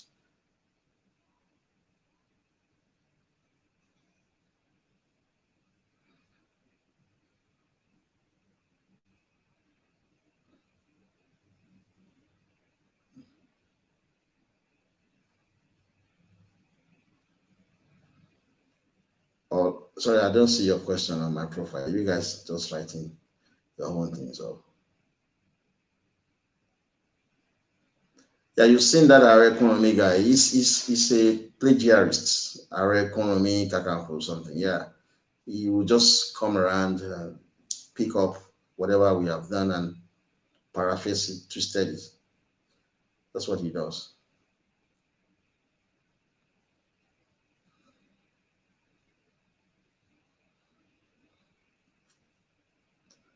Unity for where? Okay. How do you unite Yoruba when the likes of Harry Gani Adam, supposedly the man in charge of Yoruba military, is championing the cause to destroy Tinubu? Yeah, there's no justification to have the unity. That's what he is always talking. In his video, he was the one that said that we should have Yoruba one voice. I think I watched that video. So some people just created that platform, Yoruba one voice. And let me quickly say this: Iba Gani Adam is not the political leader of Yoruba. He's an ordinary professional soldier. A professional soldier. Soldiers takes directives from the political leaders, elected political leaders. Adeyinka Kakanfo has not been elected by anybody. So he's just a soldier who must take directives from the political leaders. So that is it. It's not, you guys need to understand that. A lot of people don't like him anymore. Like somebody is saying that Alafin should remove Iba Gani Adam. There's some people saying that Ati Tojebolo Shalo Kubaba, he can be removed. That is it. If he continues to undermine the greatness of Yoruba land. Look at Oni of Ife. He's going to everybody, going to all the others, trying to bring peace and unity across Yoruba land. He's made some statements that were not that were uncalled for, but he quickly adjusted himself. So people saying that it's all bullshit. There's no anybody who can be removed as leaders. It will just be a shocking to you that can be done. That it has not been done before doesn't mean that it cannot be done. And we at YYF, we've always been advocating in order to avoid compromise. Leadership in Yoruba land should be for maximum of 15 years. If Tinubu takes the presidency in 2023, he will just do about 2 terms and he will go and retire and be playing with his great-grandchildren. I believe God will bless him so that he can see his great-grandchildren. So he will leave the scene for fresh minds, young souls to rule. Somebody having a position, only our harbors should be there forever. Not like the office of Adeyinka Kakanfo should be for a maximum of 15 years. And you replace the occupier with another set of brain, fresh mind, ex-Adeyinka Kakanfo. It's possible for us to do it. There's no big deal about that. Somebody occupying such a position forever is not good. There will be compromise.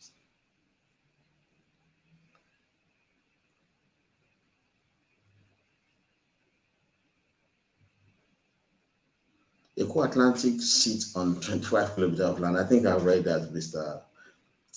Yeah, let's see. Let me see some of these questions.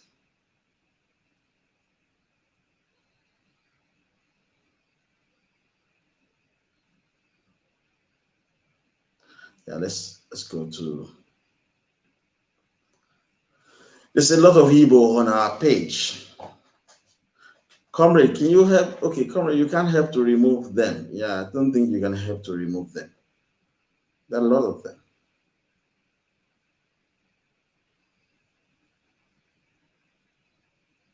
No, I don't know. Well, Mr. Shalalanle is asking me if Gani Adam is a full-blooded Yoruba. I think so. I think so.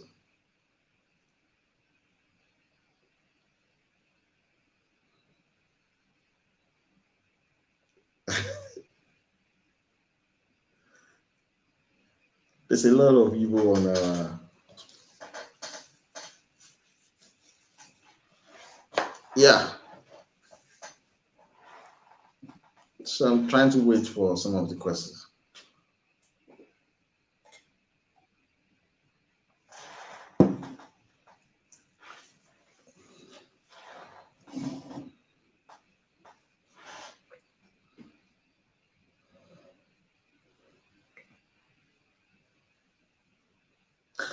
Like said, Adeyinka, so can the YYF lobby the government of Benin Republic to provide a training camp for Yoruba militias in Benin Republic?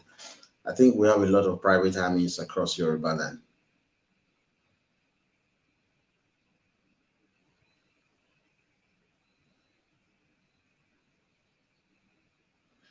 Leo Najo, I think you are Igbo. But what you're saying is, you said, how I wish Shore would join Oduduwa Republic.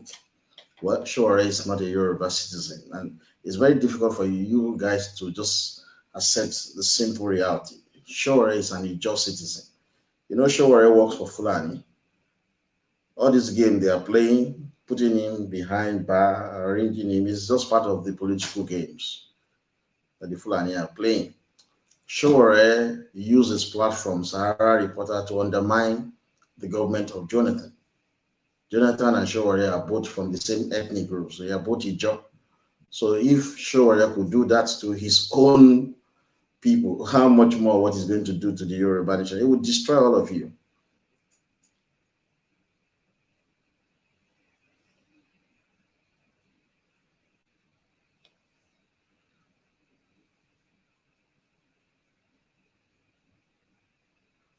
So Leo Najo, you are Igbo. This is the nature of, this is the criminality of the Igbo. You are pretending to be Yoruba. You are horrible, guys.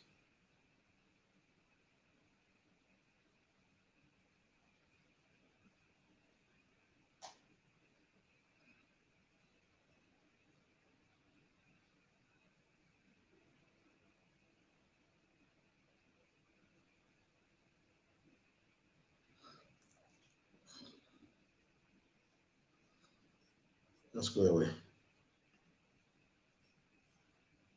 Yoruba traditional marriage should be monopolized in Yoruba land.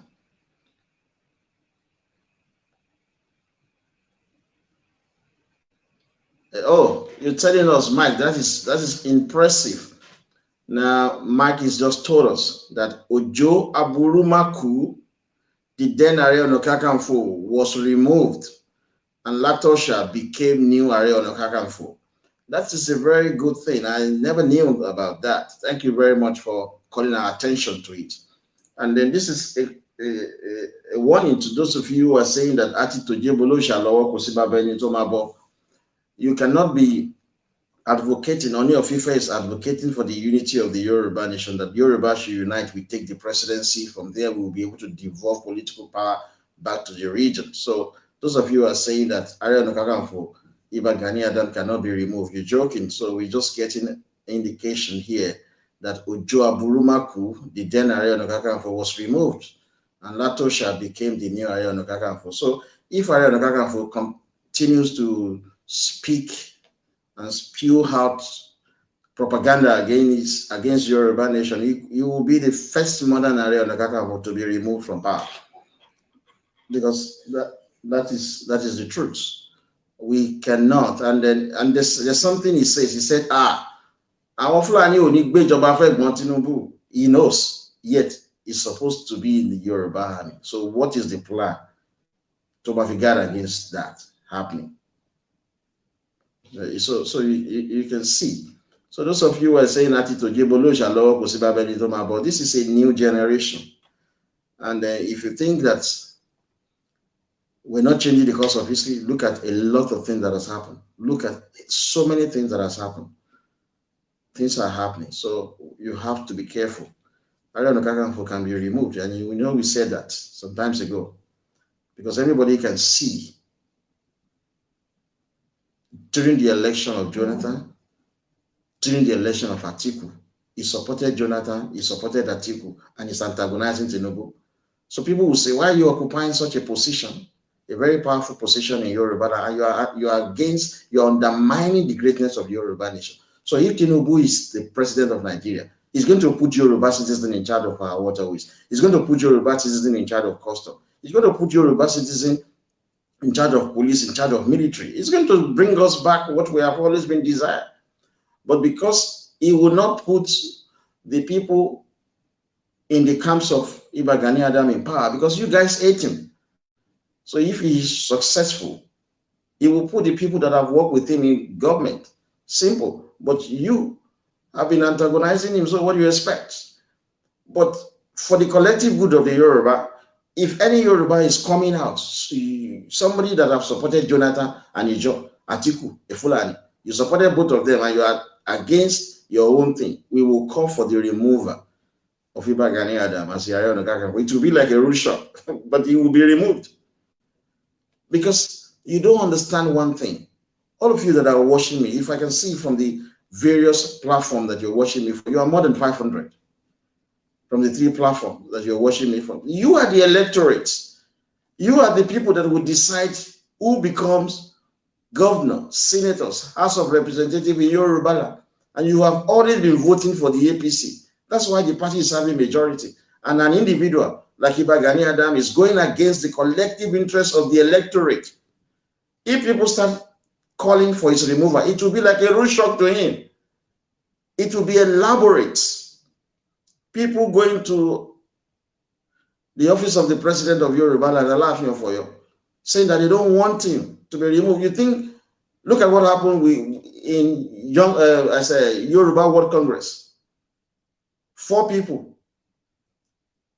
they spoke out saying in a press conference saying that they have removed Professor Banji Akintoye Professor Banky Akintoye said no, they've not removed them. These 4 people who claim to have removed him organized a counter rally, went to office of the governor of Oyo State, saying that they don't want Nigeria to break up. They don't want Yoruba to get out of Nigeria. These are all members of Yoruba World Congress, because it has been divided into 2.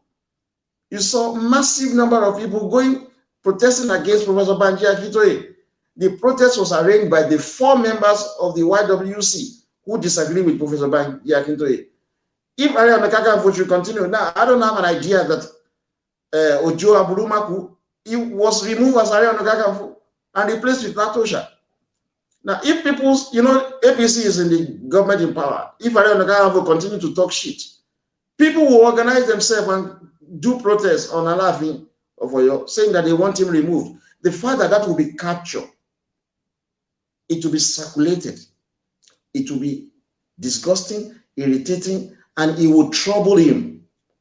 So he better behave himself. That is the truth. People will be protesting. APC can coordinate anything. But don't joke with politicians. This Yoruba World Congress, they are not even real politicians. They are just Enugbe activists. People that have not been put in a political position by Tinubu. They are upset with Tinubu.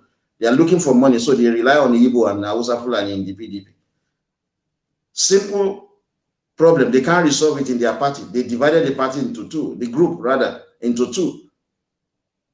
And one openly, these are the people that are clamoring for Oduduwa Republic, agitating for it, because they broke into 2. One organized people that has been paid money went to the governor of Oyo State saying that they want to remain part of Nigeria. They don't want Professor Banky Akintoye.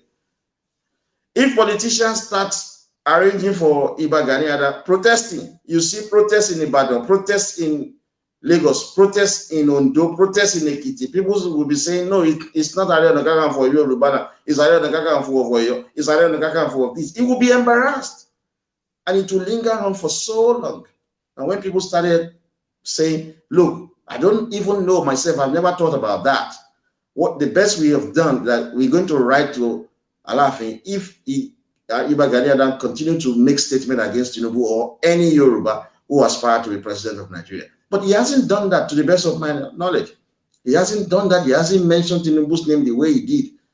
And if he does that again, and people started, politicians can arrange people, and you see massive number of people from Oyo Alaafin saying that we don't want him. It will be a disgrace on him.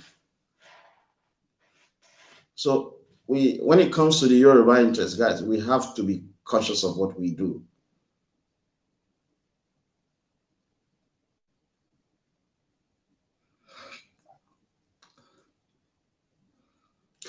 Yeah. It's a very funny name on Facebook.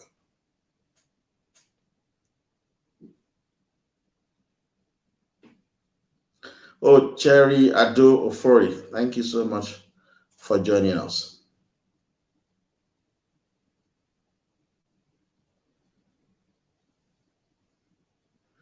Okay, I don't understand what you're talking about. Okay, Mr. Grandson, a Conservative Party longest prime minister in power in the UK is called Robert Walpole. He was in power for 25 years. Will the Yoruba Conservative Party subscribe to that?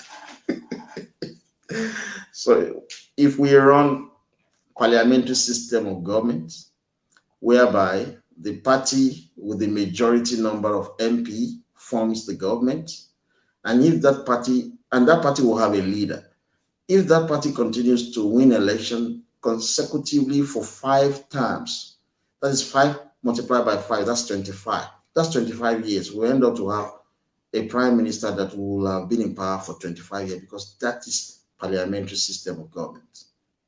It is the party that is supreme. So I think that might happen too in Yoruba land. Thank you for joining us, Madam Jinadu. Psychologically, Ariel Kakanfo has envious spirits. He's still wanting to make money and become rich like Tinubu. That was the reason he is working against Tinubu. I think I subscribe to that. Most of his anger towards Tinubu is about money, because he has told me this personally. the longest serving. Yeah.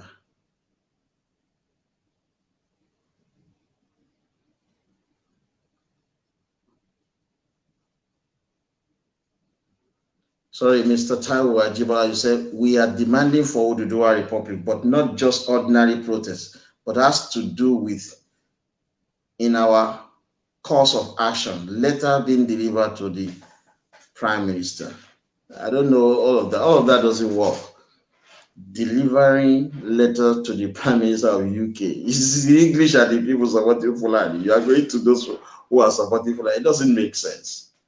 It doesn't make sense. What you can make is not per se that I don't know the content of your letter. We have suggested to you. We actually have a coordinator in YYF that is working on the Yoruba British citizens, Yoruba who are British citizens. We're working on something.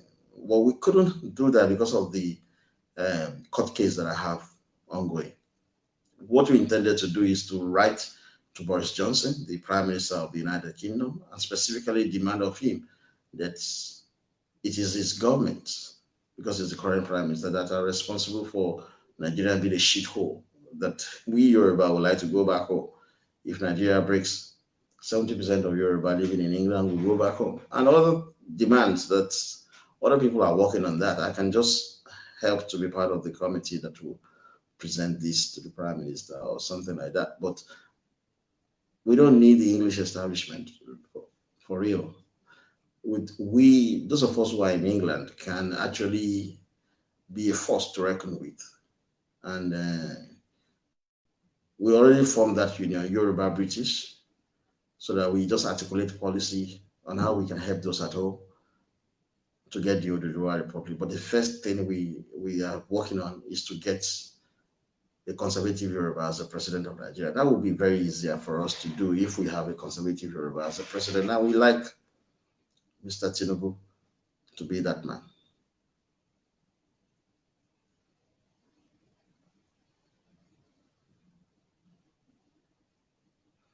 No, yeah, Mr. Olatunji, you say that under the Yoruba parliamentary system of government, what should be the time limit for the post of prime minister elect? 4 or 5 years. In this constitution, it is 5 years. It wasn't 4 years, it's 5 years.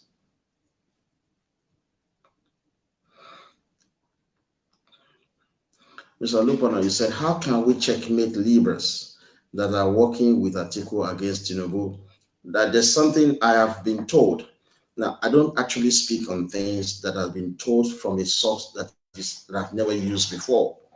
But this source has told us that part of the meeting that Atiku had in Dubai was for the Yoruba Libra to constitute themselves into nuisance and frustrate the election in Yoruba land, steal ballot boxes, disrupt electoral process in 2023, so that Atiku can get the block vote from Igbo and get the block vote from Hausa Fulani, and you will share the votes of the South and the Middle Belt.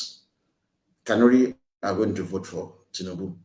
So, and he will share the vote. That is it. So, it is their game plan. All the noise of the Yoruba Libra that they want Oduduwa Republic was done by this Showumi. That's the name of the guy. It's the Yoruba guy that was part of the brainstorming section in Dubai. It's Yoruba guy. They've given me his name, but what I'm telling you now, I have not verified. I have not independently verified, but I believe the source. So that was what they had in their meeting with the Yoruba Libra, that the Yoruba Libra should frustrate the election in Yoruba land, campaign for election not to take place in Yoruba land, disrupt electoral process in Yoruba land by stealing ballot boxes, coming out with guns. So there will be crisis in Yoruba land so that Atiku can get the block vote of Igbo, get the block vote of Hausa Fulani, share part of the vote in Kanuri land and the Middle Belt and the South if Tinubu is the presidential candidate of the APC and Atiku is the presidential candidate of the PDP. That has been their game plan. So people are speaking out about the irresponsible nature of the Yoruba Libras. So that's what I think, Mr. Olupona. So how do we checkmate that? So Tinubu is sharing, the way Yoruba Libras, I'm a shino phone saying to go mama sawoli.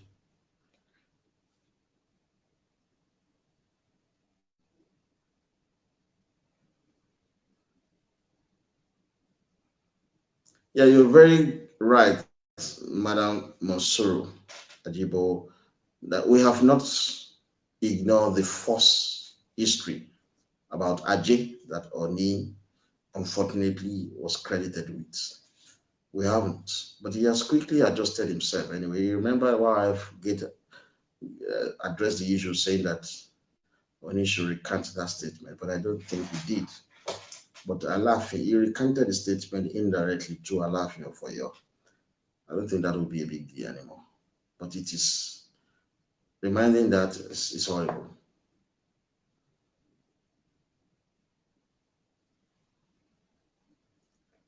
Mr. Lupono says, Adeyinka grandson, what is your take on multi-party system in Yoruba land? Now, I'll tell you this. We had a section with some politician from Quebec in Canada. We were complaining to them about PDP Yoruba, that the PDP Yoruba are Libra, and then we don't like the fact that they are using propaganda on the Yoruba nation. And we were told that, look, we're being foolish, that we should try and create three parties, two conservative and one Libra, that we should get the conservative to be second most powerful political party. So if APC Yoruba messes up, we have a plan to fall back.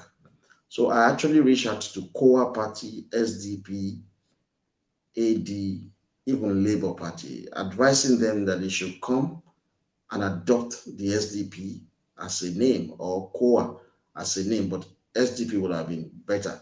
That if you guys come together, you become the second force, not the third force. You become the second force in Yoruba. So if APC Yoruba does make irresponsible policy that is affecting the generality of the Yoruba, the electorate can look up to the second conservative party and vote for them. Protest votes. But where we have these two humongous political party, the APC Yoruba and the PDP Yoruba, if there is sometimes APC Yoruba does upsetting thing where you expected them to make decisions, they don't do it. And if people do protest votes, they could end up voting for a Libra party that will mess up our life. So I do believe in multi-party. I want us to have three political parties in Yoruba land. I've always believed that. I don't believe that we should have 4, 5, 10, 50, 60 sheets thing. No, it's horrible, ridiculous. 3 is good. Now, one can be extremely conservative. The other one will be extremely liberal. There will be the one that is middle way, a little conservative, a little liberal. You see, I'm being realistic with you. But it will be good for us as Yoruba nation to have two strong conservative parties that will be competing every now and then. So if we don't have that, we electorate will be the greatest loser. If there is a strong political party that can challenge APC Yoruba, it will be better for the Yoruba nation, because politicians don't like to lose elections. Believe me, we don't like to lose elections. So if there is a strong second party, we make PDP Yoruba the third force. We make another party the second force, and we make APC Yoruba the first force. So where APC Yoruba is messing up in terms of, like, we want to stop Igbo from voting in Yoruba land, but we expected the APC that controls 8 states in Yoruba land to be able to come up with a policy that stops Igbo from voting. It's a simple thing to do. In the constitution that we are reading to you, if you are not born in Yoruba land, you can vote. If you don't have a 12 years tax clearance, you can't vote. And if you want to contest an election, you can say, if you are not Yoruba, that means you are not indigenous. You can't contest for election. It's a simple by-election, by-law, sorry. But the APC are not even looking towards that. Maybe because we don't have the presidency. So if we have a second political party that is also conservative, the party will always, they will just go out and say, hey, ladies and gentlemen, Igbo, wọ́n ti bà gbogbo ìlú wa jẹ́, àwọn ló ń pa àwọn ọmọ wa, ẹ wo àwọn ọlọ́kadà yẹn, àwọn àtọ̀húnrìn wa ló ń ṣọ̀kadà, wọ́n ń rèpù àwọn obìnrin wa, wọ́n pa wọ́n, ẹ wo tẹ́ bá lọ sí prison wa lénìí, àwọn ọmọ Ìgbò lẹ máa rí ń bẹ̀, àwọn ló ń ṣe armed robbery, wọ́n kàn ń pa àwọn èèyàn wa lọ ní, tẹ́ bá lọ àwọn tó ń ṣe baby factory, gbogbo ọmọ tó ń jí gbé nílùú wa, àwọn ọmọ Ìgbò ni, kò jẹ́ kán máa wá lù ìmọ̀, tẹ́ bá dìbò fún pátì wa, a máa make sure pa lé àwọn Ìgbò lọ. Tẹ́ bá dìbò fún pátì wa, a máa make sure pé àwọn ọmọ Ìgbò kan ní máa wọlé wa mọ́. Yeah, it's a political party. Àwọn èèyàn ní problem yẹn. Àwọn Yorùbá kan wà tó jẹ́ pé àwọn ọmọ Ìgbò ti pa, wọ́n ti pa ẹbí wọn, wọ́n ti pa wọ́n fún pẹ̀lú fake drug. Wọ́n máa gbọ́ message yẹn. Àwọn náà wọ́n mọ nǹkan tó ń ṣẹlẹ̀ náà. Tó bá rí party tó sọ pé àwọn máa bá wọn reduce the influx of Igbo, wọ́n lè dìbò fún party yẹn o. But àwa èèyàn ò mọ̀ pé bí politics ṣe ràn nílùú òyìnbó nìyẹn o. But àwọn kan wà tó jẹ́ pé tó bá wo England títí tí generation kan bá ti kú, tí generation míì ti ń dé, conservative náà dìbò fún, wọn lè dìbò fún Labour láéláé. Àwọn kan wà tó jẹ́ pé gbogbo family wọn ò bá kú tán, Labour náà máa dìbò fún. Bó ṣe rí l'Amẹ́ríkà nìyẹn. Àwọn family kan wà tó jẹ́ pé generation after generation Republican ni wọ́n títí ṣá. Àwọn kan náà wà tó jẹ́ pé Democrat wọn, kò sí nǹkan tẹ́ lè sọ, kò sí nǹkan burúkú kan tán lè gbọ́. Bẹ́ẹ̀ ni ó wà bẹ́ẹ̀ náà nílẹ̀ Yorùbá. Torí ẹ̀ la bá ṣe báyìí gbà yẹn, victory ni ẹgbẹ́ Awólọ́wọ̀ nìyẹn. Ó wà bẹ́ẹ̀ náà nílẹ̀ Yorùbá. But àwọn conservative náà wà tó jẹ́ pé àwọn kan lè máa rí àwọn election kan meet like àwọn nígbà tá à ń ṣe regional government, àwọn party kan l'Ondo, party kan ní Ìbàdàn People's Party, ó win election náà. So I subscribe to this multi-party, at least 3. Kó má pọ̀ ju mẹ́ta lọ. Tó bá ti ń di mẹ́rin, ó ti ń di nonsense. 3, we need 3 strong political parties in Yoruba. Ó máa pay àwa ọmọ Yorùbá because ló sì ta ní APC, PDP. Àwa tá jẹ́ conservative gan, inú máa ń bí wa sí APC ńgbà míì. A máa rò pé kí ló ń ṣe àwọn gómìnà yìí? Kí ló jẹ́ wọ́n lè ṣe báyìí? But alternative, torí PDP ò ń ṣe alternative. Tá bá fi ìbínú dìbò fún PDP, ayé wa bàjẹ́ ní àwọn ọmọ Ìgbò àbá tiwa jẹ́. So a kàn ń tẹ̀lé APC gọ́gọ́gọ́ náà ni.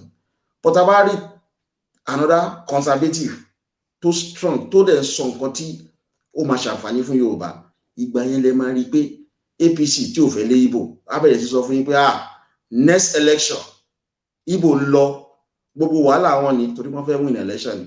Ẹnìkan ṣe báyìí l'Ondo, ẹnìkan ṣe tó sáré wọṣọ Àmọ̀tẹ́kùn. Gbogbo àwọn ọmọ politics tó wọṣọ Àmọ̀tẹ́kùn, Àmọ̀tẹ́kùn jáde pẹ̀lú mọ́tò tó ń sáré ṣe gbogbo ẹ̀. Election ni. Sórí bẹ́ẹ̀ election bọ̀. Sórí ẹ̀yin electorate ẹ lágbára, but ẹ mọ̀ pé lágbára. Táwọn political party yẹn bá ń compete, àwa ló máa pay, àwa electorate ló máa pay. Èmi náà politician ni mi ò, mo ń sọ tòótọ́ fún yín, secret ni mo ń sọ fún yín. So tí a bá ní the second major political party tí ó ń ṣe PDP, ká relegate PDP sí 3rd. Tó bá ṣe election, kí PDP máa gbé 3rd because àwọn half Yorùbá ló wà ńbẹ̀, àwọn ọmọ Ìgbò ló kún bẹ̀, wọ́n dẹ̀ fẹ́ báyé Yorùbá jẹ́ ni. Tó bá ti ń ṣe 3rd lójoojúmọ́ for like forever, àwọn ẹlòmíì ló wọ́n máa ronú pìwàdà, wọ́n máa bẹ̀rẹ̀ sí think Yorùbá first. But yorí tí APC tí kò bá ní strong alternative, tí yẹ pé ó ṣe kò ṣe wọ́n á win náà ni. Àwọn politician yẹn ò ní take Yorùbá electorate, wọn ò ní take in seriously mọ́. So tó bá yẹ pé àwa yìí lè wá sí ilẹ̀ Yorùbá ń sìn ni, àwọn èèyàn believe lórí YYF gan, but àwa ò dá party sílẹ̀, I like APC. Arádà máa wà nínú APC ká máa bá Tinubu jà.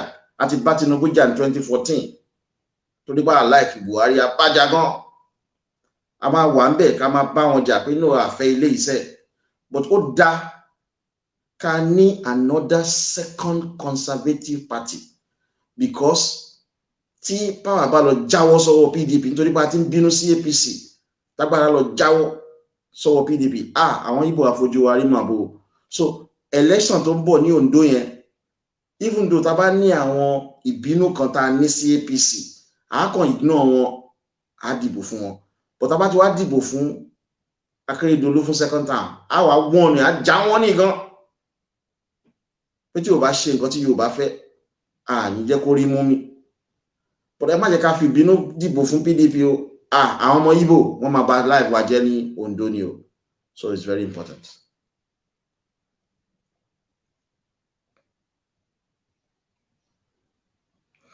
Mr. Olatuji, I like your question. He said, grandson, what should be the funding limit for an election campaign in Yoruba land? You know, we don't even do that. No, they don't do that in a civilized society. Only you vote individually, only you vote a good only raise. So there should be funding limit. I cannot sit down and say that this is the amount of the limit that a political party can have. I can't do that now. I will be bullshitting the public. You know, we are conservative. We show respect to the people that are watching us because they are not idiots. So I can't say for a fact. That has not even crossed my mind. But in civilized society, people don't just give money. There's a limit you can take as donation.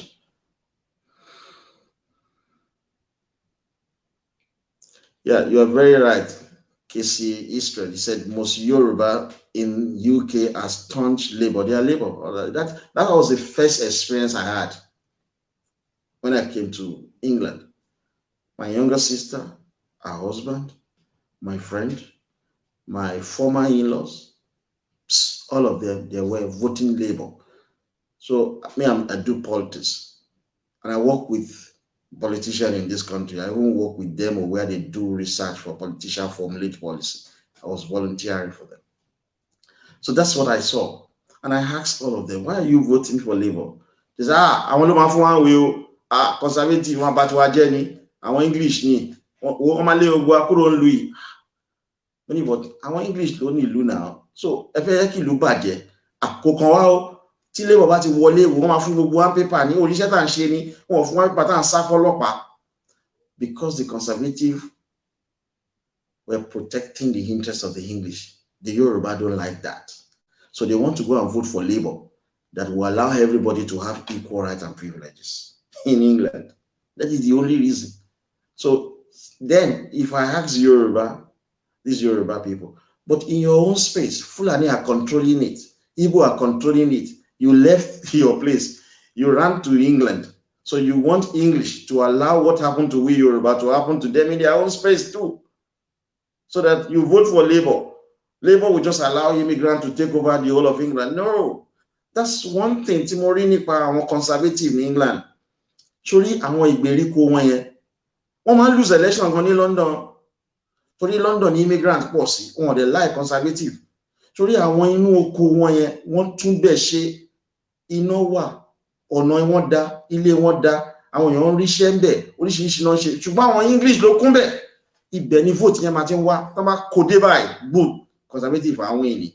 Torí London tó jẹ́ capital wọn, dúdú pọ̀ ń bẹ̀, immigrant pọ̀ ń bẹ̀, wọ́n like conservative. Nǹkan tó ń ṣe like conservative pé conservative man think English first. But Labour, ó dẹ̀ máa wọ́n dẹ̀ mọ̀ pé Labour máa ń fi wọ́n win election ni. Labour náà máa ń think English first tó. A kàn gbé àwọn dúdú díẹ̀ síwájú á fi wọ́n flash pé okay gbogbo yín I like yín. But Labour bá wọlé báyìí, àwọn English náà ló máa ń kó sí ìjọba. Nǹkan tá à ń sọ fún àwọn idiot Yorùbá Libra tó wà ní PDP yẹn, ẹ lo Igbo, ẹ gbowó àwọn Igbo. So ẹ gbowó àwọn Igbo, but ẹ bá get power, ẹ protect interest Yorùbá. But wọ́n ti get power by àwọn PDP, wọ́n kàn fi Igbo sí government ni, wọ́n kàn máa mess up life wa lọ ni. So nǹkan táwọn Libra nílẹ̀ Yorùbá ò ní nìyẹn, wo àwọn Democrat náà l'Amẹ́ríkà, wọ́n kàn flash dúdú, wọ́n lọ gbọ́ Obama wá, wọ́n ní dúdú ni, Obama ń ṣe dúdú náà. Ìyẹ́ ẹ̀ funfun ni, bàbá ẹ̀ láti Kenya ló ti wá. Obama ò ṣe slave, kò ṣe slave, bàbá ẹ̀ Kenya ló ti wá.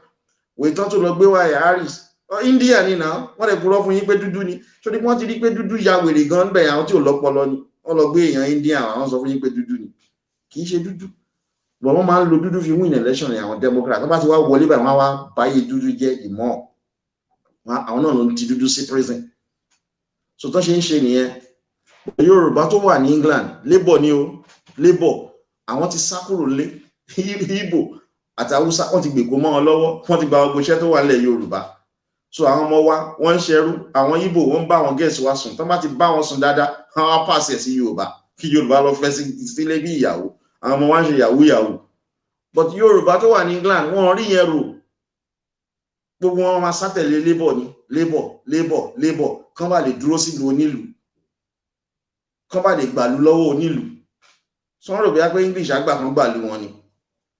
English mọ bó ṣe ń win election, wọ́n ti tún àwọn ìgbèríko yẹn ṣe, àwọn conservative yẹn wọ́n náwó sí, wọ́n dẹ̀ sórí àwọn bankers wọn conservative ni wọ́n, àwọn industrialists wọn conservative ni wọ́n. Tẹ́lẹ̀ṣàn máa bọ̀ bá wọn máa gbówó wá fún conservative ni, wọ́n á rówó ṣe campaign. Oh, great.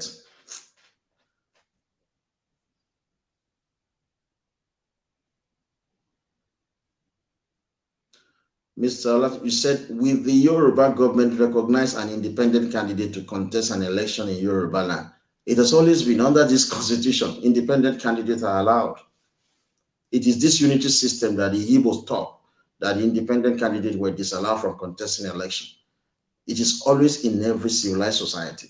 Igbo took that power, that privilege away. If we allow independent candidates, that is when APC will sit up the more, because APC is always getting the love of the Yoruba nation and the Yoruba, and we need to appreciate this electorate. We need to make them happy, provide for them so that they will be able to vote for us. If we have independent candidates, APC will sit up the more. PDP, you know, the only thing they are looking for is like coup, like the PDP taking the presidency. So they use presidential power. That's why the PDP Yoruba, they love unitary system. So that they use presidential power to rig election. People don't like them in Yoruba. That's why they don't win. The only time they ever won election in Yoruba was 2003 when they rigged through Obasanjo. But if we have an independent candidate, APC will sit up more. It's good for you, Yoruba. If you look, this is how you should look at politics, self-interest. We have two parties, APC, Yoruba, and PDP. So if PDP are in power, APC is always working extra mile to get power from them. PDP, they're always looting money. That's their nature. But we have been voting more of APC in Yoruba. Well, we expected them to have given us certain things. The access is insane. But APC Yoruba is more bad. Wọ́n fẹ́ get the center ni. Tó bá ti get agbára yẹn center, wọ́n wá bá wa ṣe nǹkan tá a fẹ́ dáadáa. But tá a bá ní party tó ń threaten APC tó jẹ́ conservative, kò ní pay our electorate. APC àwa di pé wọ́n take wa for granted. So tá a bá ní independent candidates nísìn irú tí èmi wá ń sìn tá a fẹ́ ṣe election tó yẹ pé àwọn Fúlàní wọn ní arrest mi. Ọ̀yọ́ state lèmi ti fẹ́ ṣe election tó lórí Ìbàdàn boy ni mí.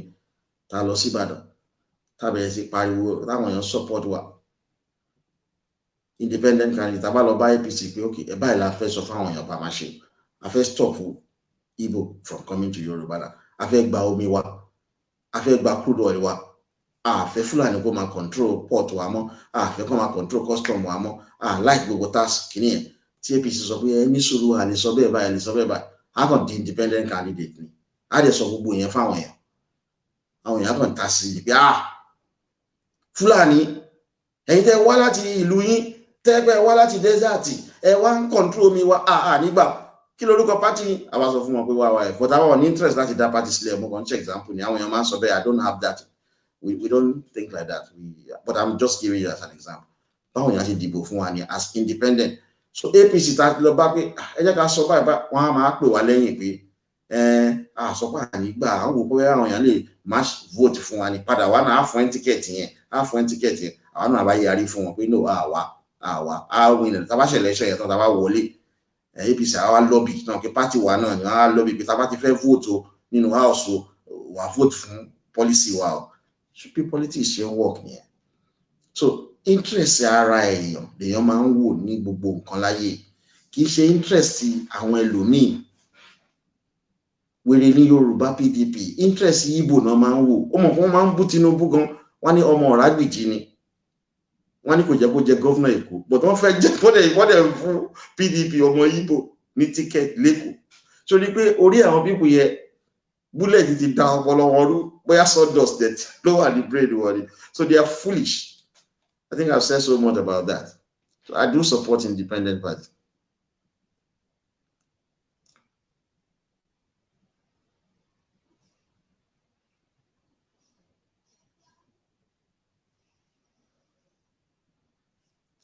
Yeah, thank you, Adebisi Davis. You said, why didn't Awolowo demand for the cancellation of unitary system after the 1967 war and give ultimatum to Gowon for regional government to be restored, or else Yoruba land will leave Nigeria? That was a very good question, Mr. Adebisi. This is what happened. The coup of January 1966 happened. It was Igbo coup. They killed the leader of the Yoruba and the leader of the Hausa Fulani. There was a counter coup in July 1966 by the Hausa Fulani. They killed the leader of the Igbo and one of the leader of the Yoruba. So at that point, the Hausa Fulani took power through Gowon. Then Awolowo was in prison. So Awolowo came out of prison. Immediately, Gowon was made head of government. So because Gowon freed him, Awolowo need to understand what exactly was going on. So Awolowo then, a year after, May 1967, spoke on behalf of the Yoruba nation as the leader of thought. That was when he was made the Ashiwaju of Yoruba. He said that the Yoruba nation demands four things: a return to regional government, the decentralization of the police and the military, the personnel in the police and the military be drawn from the regions, and that Yoruba will not pay for the loan obtained by Aguiyi Ironsi and Gowon for projects that are cited outside Yoruba. And that was it. So Gowon then promised that he would do all of this after the war. Then Awolowo joined the government. Not that he joined the government. Awolowo said to the Igbo that let us negotiate instead of going for war. But Igbo declared war and started killing people. Rather than for the Igbo to go and kill Hausa Fulani, who have killed them in the north, they killed Efikibibio people and took their land. They killed Ijo people, took their land. They killed Edo and Urobo people, took their land. Rather than for them to wait, they now, because of that pride, they've been able to kill all these people, and they have that boldness that they can just overrun every other person. So they now went into Yoruba land in Ore and killed Yoruba people. That was what changed the game. Awolowo and his colleagues were upset. The Yoruba in the military were upset, led by Adekunle Fad, Scorpion. Yeah. So led by him and others, they were upset, and then the Yoruba joined the war to revenge for the killing of the Yoruba people in Ore, as well as the Shekiri people, Edo people, and Urobo people, whom we consider to be very close to us. That was how we got into that war. And that war led to until 1970. The agreement Gowon had with Awolowo when Awolowo joined his government was that he will return Nigeria back to regional government. But then after the war in 1970, Gowon started dragging his feet. In 1971, Awolowo then resigned from that government. And then we're talking about military. The Yoruba nation had no standing army. We had no weapon. The Fulani were in power. So they controlled the level of power. Awolowo resigned on the basis that Gowon ought to have returned Nigeria back to regional government, but he refused to do that. So because there was no weapon for us to fight, and at that time, I don't think the Yoruba leader understand the need for allies. Because when we had independence, it was just against white people. We just hated everybody with white skin. That was a wrong approach, believe me. It was a very wrong approach to that. It was the English who messed up our space. They are the people that we should have hated, not everybody with white skin. So I will all resign because Gowon would not. And in 1975, Gowon was removed from power. Got into another military. They controlled the guns. We don't have the guns at that time. And that was how things degenerated to such a level that we couldn't control that. And Obasanjo came in 1976 after the death of Muritala Mohammed. We thought that he's going to return Nigeria back to regional government because he's half Igbo, half Yoruba. But he messed up everything completely. He took over everything that we had under regional government and messed everything up. So the Yoruba at that time had no option other than to continue to just be within the system without declaring for war because there was no awareness as we are today. So to cut the long story short, Awolowo died, and then we just moved on. We started practicing unitary system, presidential system that has destroyed our life up to now. So we are conscious of the fact that Fulani have overstayed their presence in power. We want a return to regional government. We want to rule Nigeria because we're the majority. We are also the economic backbone. We now realize now that, look, all this nonsense, particularly after the June 12 crisis, that we cannot be the economic backbone feeding Hausa Fulani, feeding Igbo for this guy to be ruling over us. So we have to take the presidency now. We've bidded for this for far too long, and we will get it in 2023.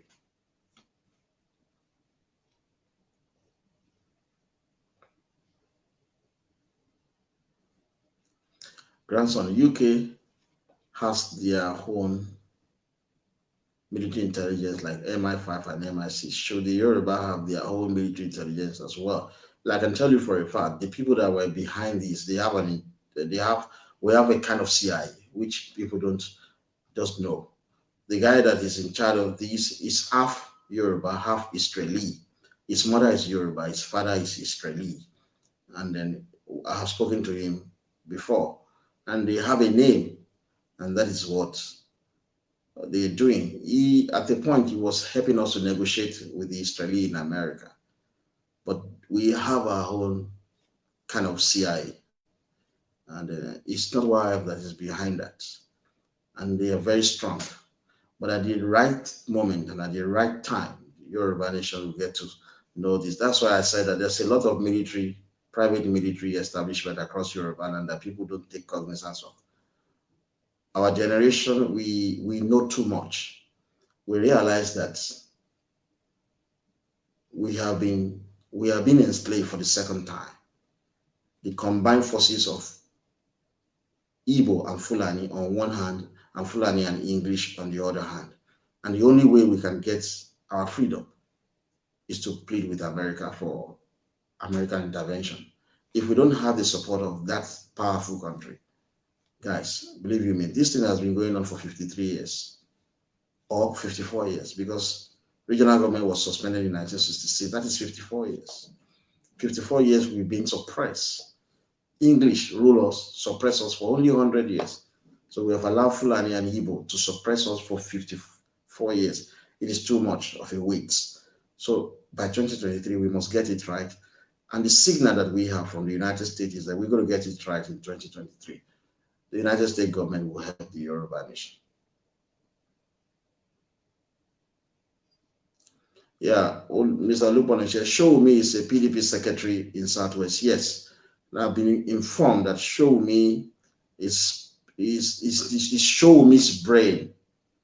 The arrangement of no restructuring, no 2023 election is Show Me's brain. I think you just said it's the PDP secretary in Southwest. That is the information that has been given. Their plan is to disrupt election in Yoruba land in 2023 so that Atiku can win. These guys are deadly, you know. Libra are very deadly people. They don't have second thought about anything when they want to harm Yoruba interests. They just go for it.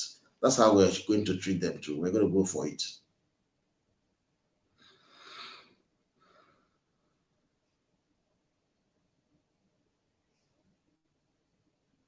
Okay, I think I've answered that.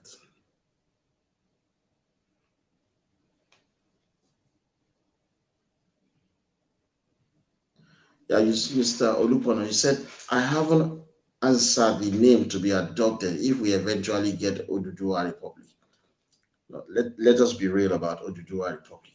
If we get Tinubu presidency in 2023, we are definitely 75% going to get a return to regional system of government. There will be devolution of power to the federating units who are the regions. Of course, the Igbo and Fulani will not accept that. That will boil down to serious argument and counter-argument that might lead to the breakup of Nigeria. Tinubu will so restructure Nigeria in such a way that Igbo will not understand what has happened to them.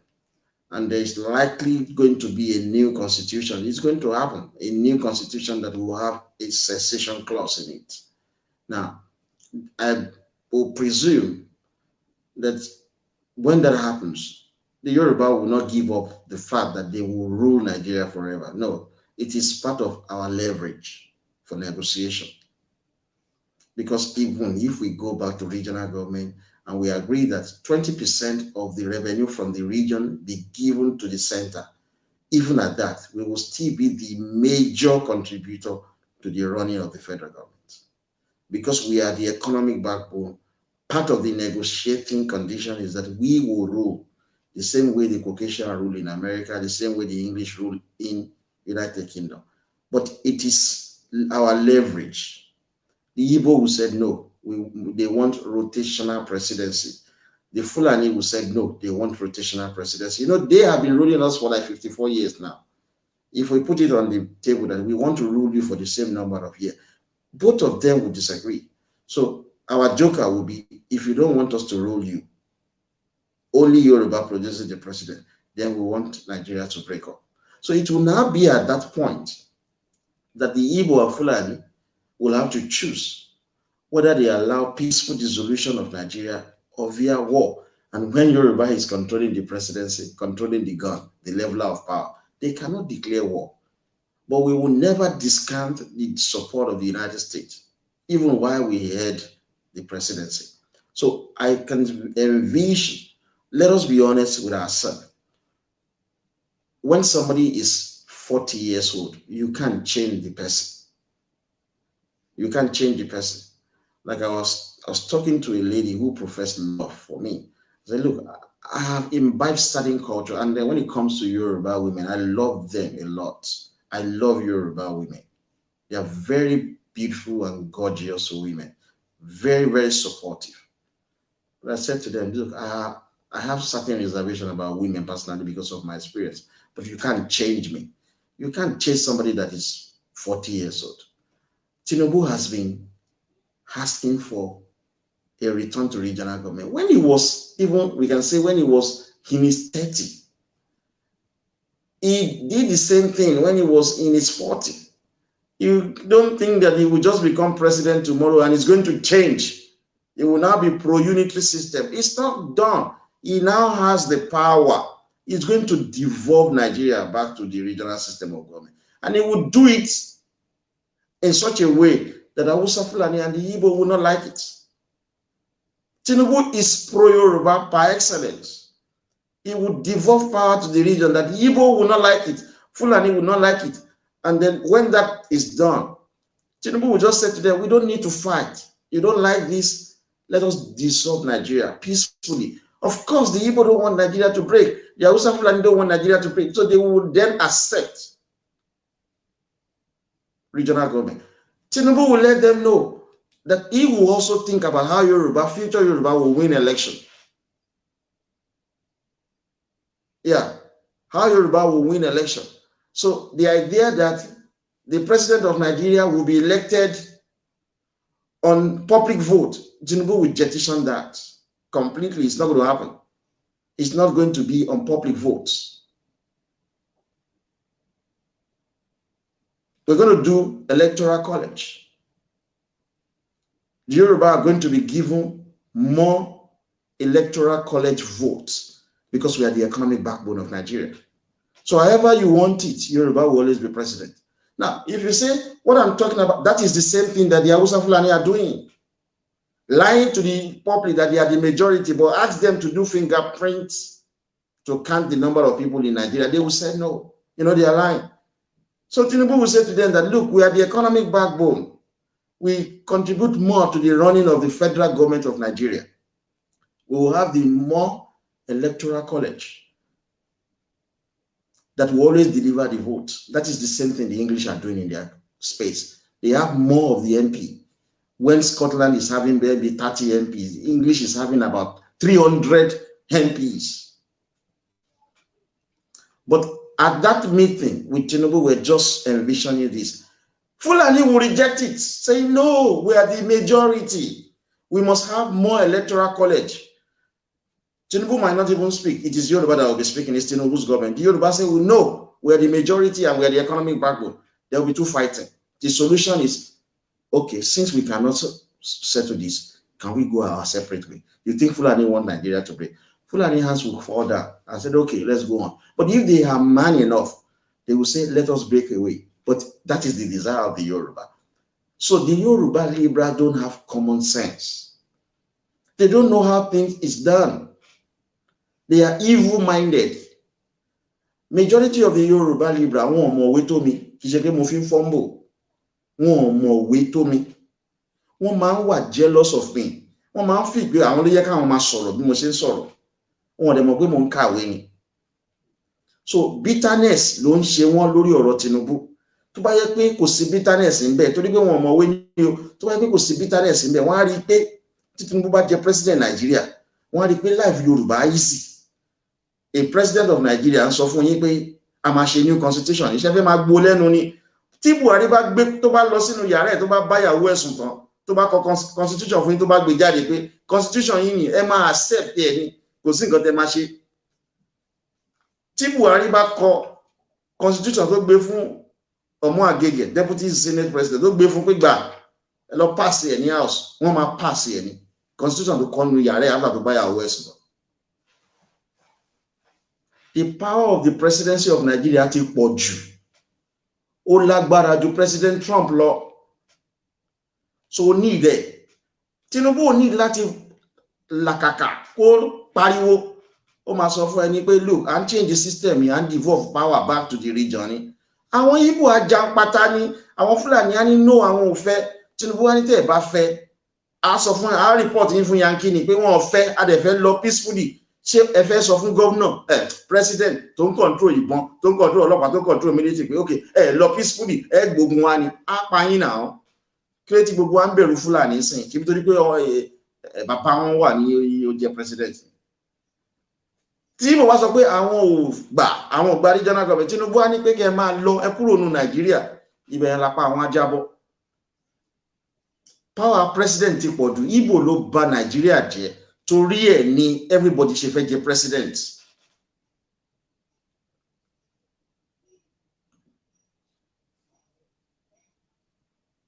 So question yìí pé orúkọ tí a máa adopt, mo ti sọ fún yín pé orúkọ Yorùbá is the Commonwealth of the Yoruba Kingdom.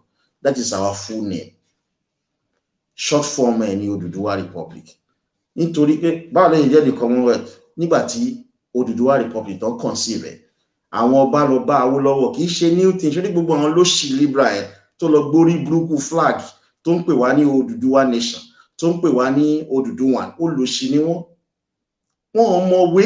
Mo dẹ̀ máa ń sọ fún yín gan, máa ń tẹ̀mọ́ yín létí, òyìnbó tó bá ti fi lè mọ̀wé báyìí wàá gbádùn lọ́jọ́ ayé ẹni tó bá yẹ pé òyìnbó ló jẹ́, wọn ò ní pa ẹ́. Torí ẹ̀ làwọn Libra tí ò mọ̀wé máa ń fẹ́ pa conservative. Odùduwà Republic láti ìgbà tí Awólọ́wọ̀ wà láì wọ́n ti ń sọ Odùduwà Republic. Àwọn ọba lọ bá wọ́n ní táwọn bá jẹ́ republic àwọn ò ní kò ní sọ́ba mọ́. Awólọ́wọ̀ sọ pé orúkọ wa ni the Commonwealth of the Yoruba Kingdom. Short form ẹ̀ kí ló jẹ́ bẹ́ẹ̀? Nítorí pé Odùduwà sọ fún àwọn ọmọ ẹ̀ pé ẹ lọ dá kingdom títí ń sílẹ̀. Torí ẹ̀ la ṣe wà ní Onípópó ní Togo àbí Benin Republic, Onísàbẹ̀ wọ́n ṣe wà ń bẹ̀ yẹn. These are the Yoruba kingdoms. So yẹn takàn fẹ́ fi short form àwọn kan lè sọ interchangeably Yorùbá land or Odùduwà Republic. Kò sí nǹkan tó ń jẹ́ Odùduwà nation. Wèrè làwọn Libra àwọn ló gbé wá. Olófò ni wọ́n mọ̀wé wọn mú anything. Wọ́n rò bí i gbogbo ẹ̀ kàn bẹ̀rẹ̀ níjẹta. Wọ́n join Odùduwà Republic agitation níjẹta. Wọ́n lè ti da gbogbo setting rò. Wọ́n gbé flag orí burúkú kan wá. Flag NPN ni o. Flag tó ń gbé wá yẹn blue white green. Táwọn Libra gbé wá. Flag àwọn Haúsá ni o.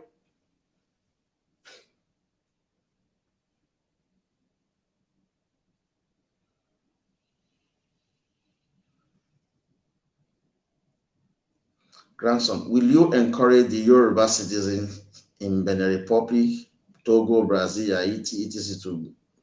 to merge with the Yoruba nation? No. How can you say that the Yoruba, Brazil, Haiti to merge? No. This is what is going to happen. This is what is going to happen. You see, you have President Tinubu in power. Our closest allies will be Benin Republic and Togo because it's an extension of Yoruba land. With Tinubu in power, our relationship with these two countries will be very strong. Now, these are the priority. You don't just jump the guns. If, peradventure, Tinubu devolve political power back to the region with a new constitution that will include cessation clause, and Igbo and Fulani accepted it without any argument, and we impress it on them that the only Yoruba will be president of Nigeria. We don't have to pretend. White people don't pretend. The Caucasians and the English, they don't pretend. This is the game. If you don't like it, we break up the country. So we will do the constituencies area in such a way that Yoruba will always be winning election. We will do it under regional government. So the regions will conduct their own elections. And Yoruba will have negotiated, like you have Western Middle Belt. That will be Bariba, Busawa, and Nupe. You have the Central Middle Belt. That will be Idoma, Igbira, Igala, Wagi, and Birom people. You know, Yoruba saved them to carve out that place for them. All of these people will be working with Yoruba. Ijo, they will be working with Yoruba. But if peradventure, Tawon Hausa, Fulani, and Igbo are accepted, now we go back to regional government. We have our own military. We have our own police. Then we sign military agreement with America to always help us in future of any emergency. Everything is set. Fine. Then the Yoruba in Benin Republic, the Yoruba in Togo will easily coordinate with the regional government of Yoruba land. They won't go to Abuja. So we will have to build railways from Lagos through the Yoruba towns, cities, and villages in Benin Republic down to Togo. With Tinubu in presidency, the ECOWAS will be impressed upon that, look, there are Yoruba land in this place. There must be free movement within this place. You're getting it. You can't get that with Igbo presidency or Hausa Fulani presidency. So now Tinubu has secured for us a return to regional government. We have a government of our own in Yoruba land that has established relationship with Benin Republic and Togo so that people can go in and out of these three regions. You understand? And after Tinubu's plans have spent like 8 years, we get another Yoruba there. Well, get it, we get another Yoruba there. The Yoruba region can move in motion because there will be cessation clause. After Tinubu has completed his 8 years, we have another Yoruba as president. We can activate the cessation clause in the new constitution that Tinubu will give us, that we don't want to be part of Nigeria again. And we vote in our parliament. There will be referendum conducted, and the majority, let's say 55%, says we don't want to be part of Nigeria. The result will then be handed over to the president of Nigeria, who will be Yoruba, maybe after Tinubu must have completed his 8 years. And he will approve it. Boom, we are gone, without a single shot fired. The moment we are gone, we now have Oduduwa Republic, the Commonwealth of the Yoruba Kingdom. We have already, under regional government, we have established relationship with the Yoruba in Benin Republic and Yoruba in Togo. That relationship will continue. We can trigger some things, maybe our children's generation in the future. Maybe when we are old, we are no longer in government, then our children's generation will say, okay, we want Benin Republic and Togo to be part of the Oduduwa Republic. It will be easy. We can't jump the gun. Folks, we need the presidency of Nigeria in 2023. If we don't get it, we are fucked.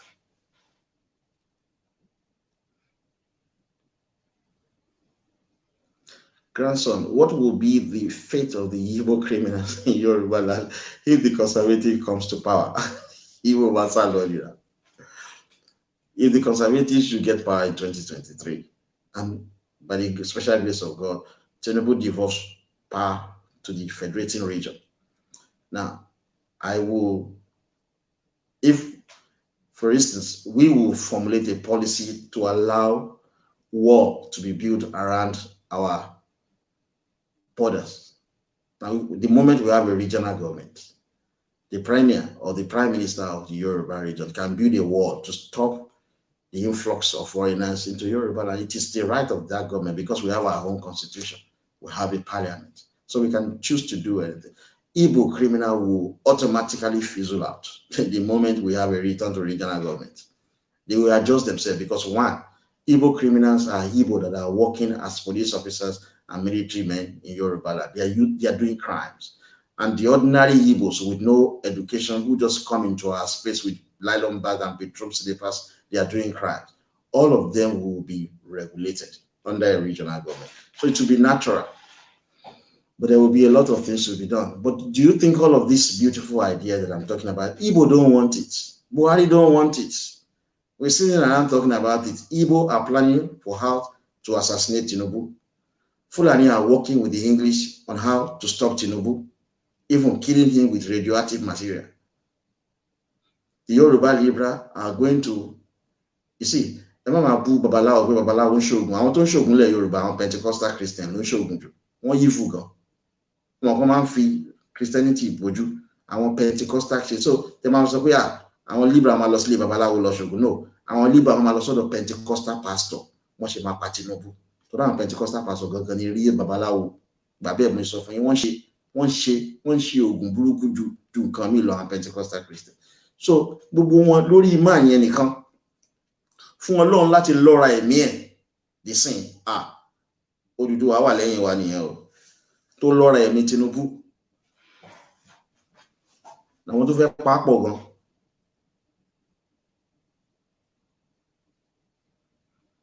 Yeah, it is ṣe mọ nǹkan tó ṣẹlẹ̀ ní Mr. Olúpọ̀nà àwọn Libra wọn máa ń fi ìpè gbogbo ẹ̀ pé wildlife concept ni à ń kàwé ni wọ́n sọ fún ẹnìkan tá a jọ ń sọ̀rọ̀ pé we're reinventing the wheel kò sí ohun tuntun lábẹ́ ọ̀run gbogbo nǹkan tí wildlife sọ nǹkan tá a ti kà táwọn grandparents wa ti ṣe àwa kọ́ la conceive orúkọ yìí orúkọ táwọn grandparents wa ti adopt ni the Commonwealth of the Yoruba Kingdom nígbà táwọn ọba ń bẹ̀rù pé ẹ fẹ́ sọ wá di France ṣé ẹ wá ní lọ́ba mọ́ ni Awólọ́wọ̀ dé assure wọn pé no ọba máa wà orúkọ wa lélẹ́yìí.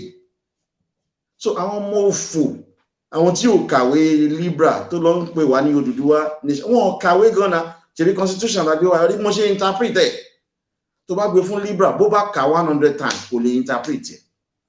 So tó rí ẹ̀ tí máa rí wọn tó yẹ kó ìsọkúsọ náà máa ń sọ àwa nǹkan tá fi bẹ́tà àwọn ni simple research la fi gba yìí Ọlọ́run dẹ̀ ní jẹ́ atẹ́ nǹkan tá à ń ṣe nìyẹn ká wá bí wọ́n ṣe lè ṣe research ká wá information and get it and then liberate Yoruba mind.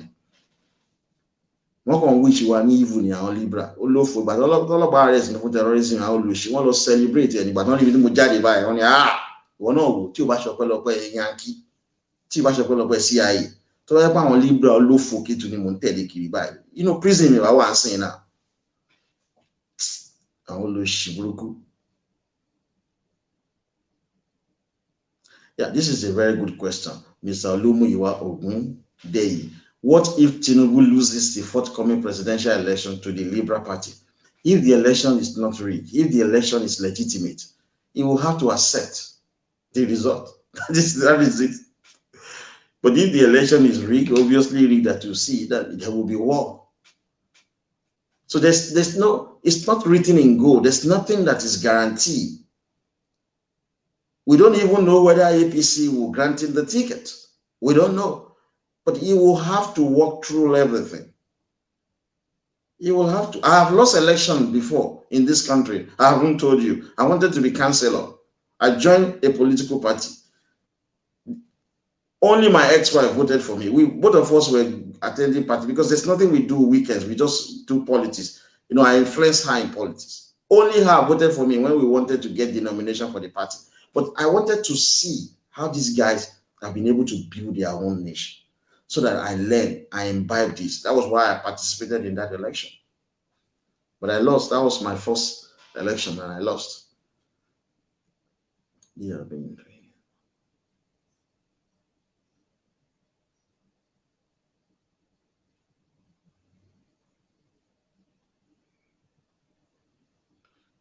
if possible, after first.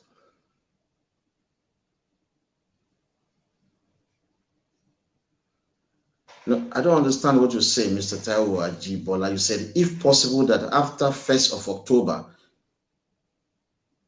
if possible, that after 1st of October or year 2021, we eventually get regional government approval. What will be the election plans in Yoruba land.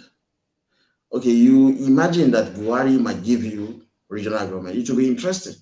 But of course, if Buhari should give us regional government, you know it will be shit regional government that is going to give you. Shamble. You know what Atiku was promising. He told everybody, I'm going to come back to your question. Atiku during his campaign said, I'm going to give you regional police. We took his blueprint. We read through.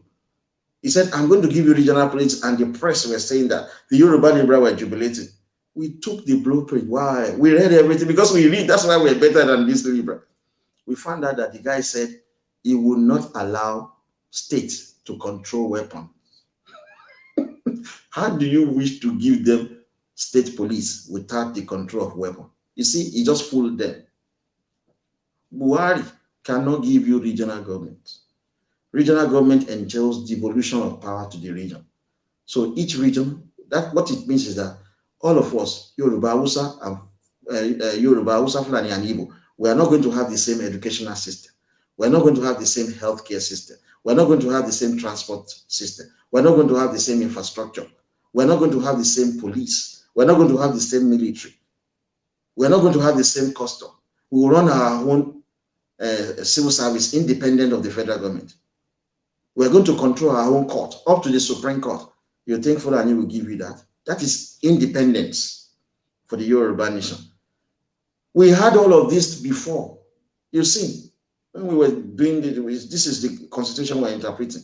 We have our own constitution, the guiding light of the Yoruba nation, but they took it away. So Mr. Tai was saying that we're going to get regional government after October this year or year 2021. It will be the same nonsense that the Igbo advocated, that the Fulani advocated. Nobody will give you real federalism. No Hausa Fulani will give you, except Yoruba citizen. So, but let us give it a thought. Now, I believe what we are going to have, if I want to answer your question, is that it's not going to be anything regional government. It will be horrible. If it is coming from the Fulani, it will be horrible. But if they dangle that at us, and they want to now conduct elections from 2023, and the PDP and the APC Yoruba will participate in that election. It could be the real joker to try to stop Tinubu's presidency. Buhari could wake up tomorrow and say, I'm going to give you regional government, but Yoruba people are smart. We're going to read what they are going to say. You remember when Atiku came out? Wife was the one that opened everything up. We took the blueprint. I personally read it, word for word, well-detailed analysis we did, and we campaigned against it. We condemned the guy completely, and everybody accepted us in Yoruba. So Buhari giving you regional government now before 2023 election is a possibility, but I have my doubts. Grandson, should the Igbo criminal be deported to their rat-infested nation? Of course, Igbo are going to be deported.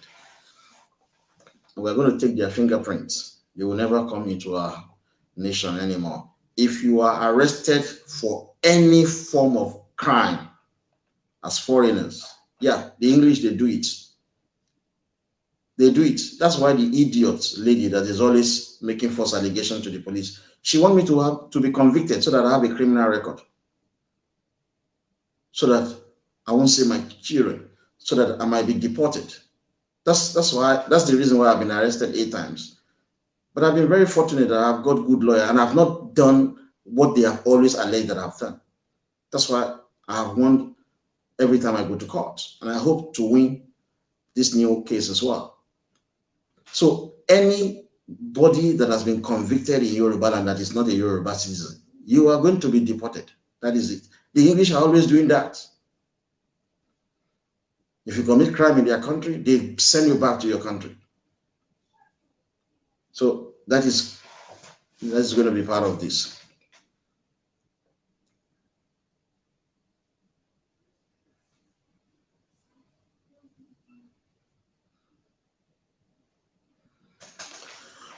Look, Mr. Igbo man, you said it is all well and good if they give Oduduwa Republic. That is what we all want. But in the case of Nigeria today, it won't happen without bloodshed. Well, there is no Fulani, Hausa, or Igbo that will break Nigeria. No. You know why? It's very simple. These two nations, they are parasitic. They live on the wealth of the Yoruba people and the wealth of the good people of Niger Delta. So they will not give up Nigeria. If we go back to regional government now, it will only come from a full-blooded Yoruba citizen. That was the reason why Obasanjo, a half Yoruba, half Igbo, allowed Sharia for Hausa Fulani, denied the Yoruba regional government because Obasanjo is Igbo. You get it? So if we have Tinubu as the president of Nigeria, there will not be any blood Nigeria will break. You know why? Because we are the owner of the wealth. Tinubu will not sit by. Somebody that is going to, if God should grant him long life, Tinubu will see his great-grandchildren. And he will not want them to suffer while he is gone. That is the attribute of a great man. A great man protects the next descendant, his next descendant. So if Tinubu is the president of Nigeria, Nigeria will break without a single gun fired. Nigeria will break. But Nigeria will go to war with an Igbo as president of Nigeria or Fulani as the president of Nigeria. Because you guys, these two nations, they don't want Nigeria to break. They want to continue with the unitary system. That's what you want to. You want to continue with the unitary system. Unitary system is the reason why Yoruba land is poor and wretched.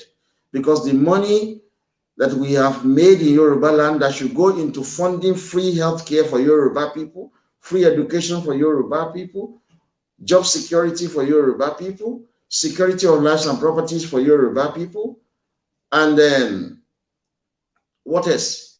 Affordable housing for Yoruba people. The money that we have in Yoruba land is going to Abuja to benefit Hausa Fulani and the Igbo.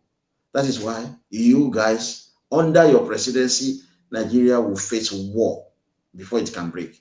Under a full-blooded Yoruba presidency of Nigeria, not a single gun will be fired before Nigeria will break.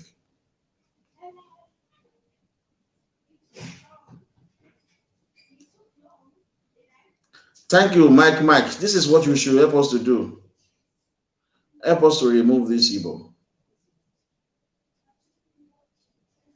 Okay, let me quickly go to the other side and see. Okay, Mr. Isaac, you said, can we build visa centers in Warri, Benin City, Nupe or Igbira land and Kwara end of our border? This shall be used to screen mostly Hausa Fulani and their relative, the Igbo. That is, of course, even if we have regional government, because we're going to screen a lot of these Igbo people. If we have regional government, that's what we're going to do. We will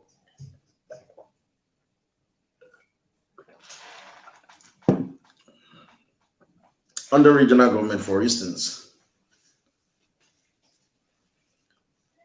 Igbo will not be able to come into Yoruba land. So we might have a center in Benin City, but Benin people will be allowed free entry and exit into Yoruba land. But in order for them to guarantee the Igbo not coming into Yoruba land, we say to the Benin people, if they allow Igbo vehicle to come through their land to Yoruba land, we'll stop the Benin people from entering into Yoruba land. So if they don't want to be stopped, they will help us to ward off Igbo. But otherwise, there might be a border at Ore, in Ondo State, or before the entry into Akoko Edo, there must be a border there to stop the Igbo from coming in. And to the Hausa Fulani, of course, you know, Nupe and Yoruba are not the same, but they are very close. Shango mother came from Nupe. We can have a border in Kwara State to stop people from the north from coming, even if we have regional government. But that will be possible. If we have regional government and you have a Fulani president, he won't allow that. He will not. But if you have Tinubu as a president under regional government, that will be very easy. Yeah, look at what happened yesterday. The Yoruba people in Kogi, they came out, wrote a letter, submitted a memorandum to the Deputy Senate President, Ovie Omoagege, that they want to be part of the Southwest. The Yoruba in Okun, the Yoruba in Kogi, saying they want to have their own state and be added to the Southwest. The Yoruba in Kwara, they went to the Jonathan National Conference and demanded for Oya State to be added as part of Southwest. Why? Why is it that all of these things have not been possible? Why is it that all of these things have not been possible? They have not been possible because you don't have your son as the president of Nigeria. The Yoruba people in 1955 had different referenda in Ilorin Town Council, Ilorin District Council, Taba Town Council, Taba District Council. They all voted to be part of Western Nigeria, 1955. Zik and Balewa refused them. In 2020, the Yoruba in Kwara, the Yoruba in Kogi are still pleading with the federal government to allow them to join the Southwest. But the federal government is refusing because the president of Nigeria is not your son. If Tinubu is there, imagine Tinubu is there, and the people in Kwara and the people in Okun, the Shekiri people and the Akoko Edo people, all went to Aso Rock, and they were telling Tinubu that, look, since 1955, we have been asking to be part of this and that. Tinubu will just pick up a phone call and call the chairman in charge of Population Census Commission in Nigeria and ask the man and give him just a directive that he should go and conduct a referendum there to see whether the people in Kwara want to be part of the Southwest, the people in Okun want to be part of the Southwest. Simple, because it's their son. Tinubu is Yoruba. Yoruba in Kwara, Kogi, Akoko Edo, and Ishekiri are now going to the president and say, President Tinubu, we want to be part of the Southwest. Simple thing, he will do it. And before you know it, they will announce that there will be a referendum in Kwara State for the Yoruba local government, the 12 Yoruba local government, to come and vote whether they want to be part of the Southwest or not. Then politicians will go all out and campaign. Of course, the PDP will say, don't join the Southwest. They will give them all manners of things. But I'm very sure full-blooded Yoruba PDP member in Kwara State and Yoruba APC member in Kwara State, they will say that people should vote to be part of the Southwest. It's a simple thing. The same thing will happen in Kogi. The same thing will happen in Akoko Edo. The same thing will happen in Ishekiri, because you have your own flesh and blood as the president of Nigeria. But Okun people, Kwara people, since 1955, they've been asking for one simple thing. We want to join our fellow Yoruba. But because Yoruba do not control the presidency, these people can't join us. Something as elementary, very simple. These people are Yoruba, they speak Yoruba. Join them, they are saying the federal government is rejecting them.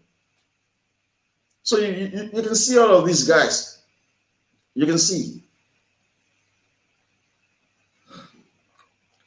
So that's why it is good that you put your own flesh and blood there as president.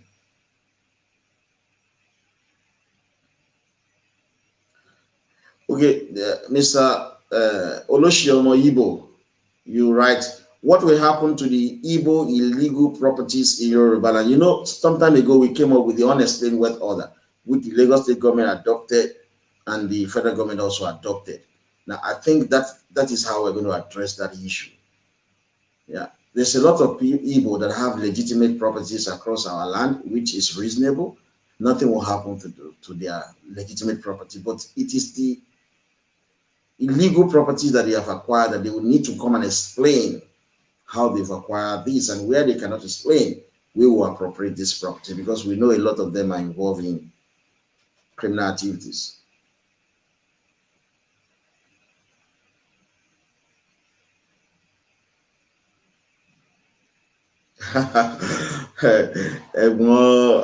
Hadiola is asking me, Adeyinka grandson, please take us briefly through your strategies if you become a prime minister of Yoruba region or nation to ensure politics is no longer a do or die affair as it is where in the current system, perhaps because it's the highest paid job but not service oriented. Now, that's a very big challenge for me, but it's something that I will say. Now, if this is how I plan things will happen, if we have President Tinubu now and he devolves power to the regions, then I've always been APC member. I may not have their card right now. That is one thing I'll do. I'll come to Ibadan. I'll register with the party because that is where I live, even though I'm from Akoko, but I live in Ibadan. Then I will register. And if we adopt in Yoruba land, we adopt parliamentary system of government. So I will be expected to win my constituency. Now, I will then lobby the godfather of the party to make me the party leader. Now, let us play this game and make it simple. Let us imagine that I win my constituency as an MP, then the godfather of the party appoint me as the leader of the APC in Yoruba land.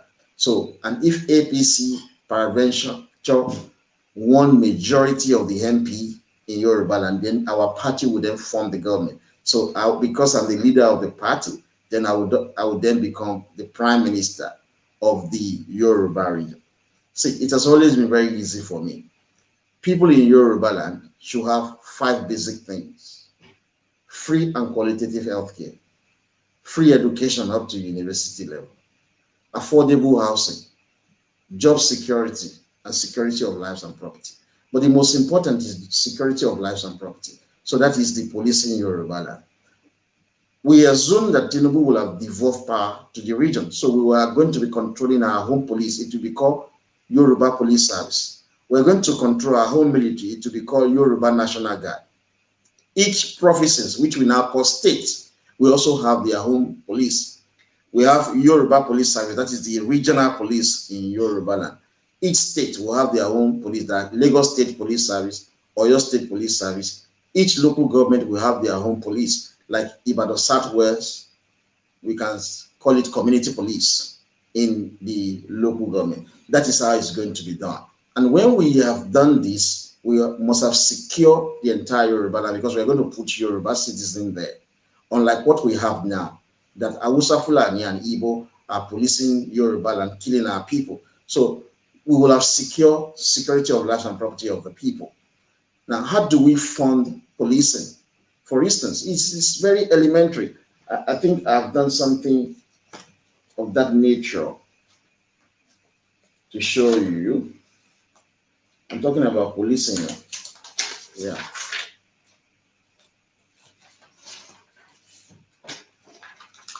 Now, what the first thing I told you is that is very important is security of life and property. I mentioned 5 things, which you know. Now we're talking about policing. How do we police Yoruba land? How do we fund the Yoruba land? Because we've already said to you that this is how we're going to have the police: Yoruba Police Service, the state police services, and the local community police for the local government. And how do we fund them? Now, for instance, we are currently charging land use tax. Lagos State alone is doing that. Everybody should be paying that in Yoruba land. So if we say we charge 603 naira per month for land use tax, so that for you to have a property, even if you don't have a house on it, you pay 603 naira every month. That is not uniform. It's not uniform. That is the minimum that you can be paid. Some states can charge higher or lower. Some states can charge higher land use tax, but it will not go down below 603 pounds. Now, 603 will be collected by the local government. So 303 naira will be taken by the Yoruba central government. Now, you know, we've assumed that if I'm the prime minister, so my government will then collect from this 603 naira that each household has paid every month for land use tax, will take 303 naira. Then how do we spend this money? We spend 216 naira 92 kobo on policing. So that money will go into the police account. From the 303 naira that we have collected from the 606 naira paid as land use tax, then 49 naira 86 kobo will go into funding our fire brigades. So we're going to build fire stations, at least one in all the local government across Yoruba land. The money to build this fire station will come from the 49 naira 87 kobo that will go into fire brigade. Then transport would receive 33 naira 88 kobo. So the transport is for road maintenance, to build roads, to fill pothole, and another amount, 2 naira 33 kobo, will go for sports. So for football, for badminton, swimming, and the rest of it. That is how we're going to spend 303 naira per household. Imagine if we have 20 million household in Yoruba land paying 603 naira per month as land use tax. We call it council tax here in England. Now, the Yoruba central government is taking half of that money every month. So we will have money to fund our police. So we secure your interest. No, there will be a balance of 300 pounds. Don't forget, each household will pay 603 naira. The Yoruba central government, we are assuming that I will be the prime minister. Then my government will take 303 naira. There will be a balance of 300 naira. This will go to each local government that has collected the money. So for instance, Etiosa local government will take 300 naira of the 603 naira paid by one household in Etiosa local government and other local government. How are they going to spend that money? That will be budgeted. It will go into the local government's account. From the 300 naira, primary school education will take 128 kobo, 128 naira rather. That will go for primary education. Housing will take 100 naira. So the local government, they are expected to fund primary school education to be free. This is from the money that has been collected from land use tax. Now, housing, local government also will be the people that are providing housing for you. So local housing will take 100 naira. Environment and enforcement will take 10 naira. Highway traffic and transportation would take 15 naira, because the local government also need to maintain their own roads and provide services in terms of transportation. Waste management, recycling, and street cleaning would take 8 naira. So you expect to clean our streets, you expect the local government to take away the garbages and go and recycle them. There is a budget for that, which is 8 naira. Adult and well-being services, because a lot of our aged people need these services for them to live a good life. That would take 19 naira. Sport, parks, libraries, and museums. We're going to have libraries across our local government. We're going to have museums. We're going to have children parks. We're going to pay for sport activities. That will take 7 naira. Planning and regeneration. We need to be thinking about how we're going to change things in future, how we're going to reconstruct certain areas. That goes into planning and regeneration. That will take 3 naira. That is how we're going to spend the 300 naira from each local government. You see, when you pay these taxes, this is what we're going to use to fund Yoruba land. I've just explained this around security. For instance, if my government is to provide free health care, we're getting money from our waterways. We get revenues from our waterways. This revenue will be used as part of what we will use to fund healthcare. Companies in Yoruba, we assume that we have a regional system of government with Tinubu as president of Nigeria, with me as prime minister of the Yoruba region. Can you go out? You are distracting me. So with me as the prime minister of the Yoruba region. So we expect that the income tax paid by the companies in Yoruba, we could use that, which is I think 30% of company profit is paid as income tax. We could use that to fund free healthcare. Companies pay 2% of their profit as education tax. We'll use that to fund higher education. Remember, we've already had provisions for primary education from the land use tax that we are going to be collected. We're going to be collecting. And then already every company in Yoruba land pays 2% of their profits as education tax. That will go into funding secondary school education and higher tertiary institutions like university and polytechnic. So there will be money for that. Then that's how we're going to get money for education. I have told you how we're going to get money for healthcare. How do we provide job security? Job security that we are proposing is simply mean that those who cannot find work will get benefit from government. We are collecting revenue from the custom. We are collecting revenue from withholding tax. We're collecting revenue from petroleum profit tax. People who are buying fuel, they are paying tax, which is called petroleum profit tax, because this is passed down by the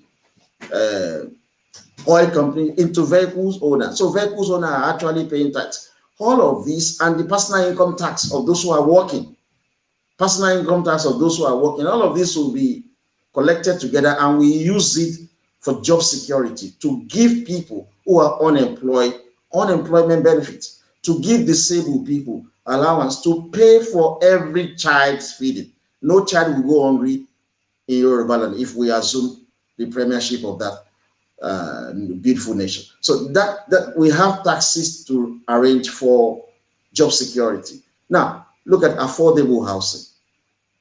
As I'm speaking to you, companies pay tax that are being collected and put in our mortgage finance.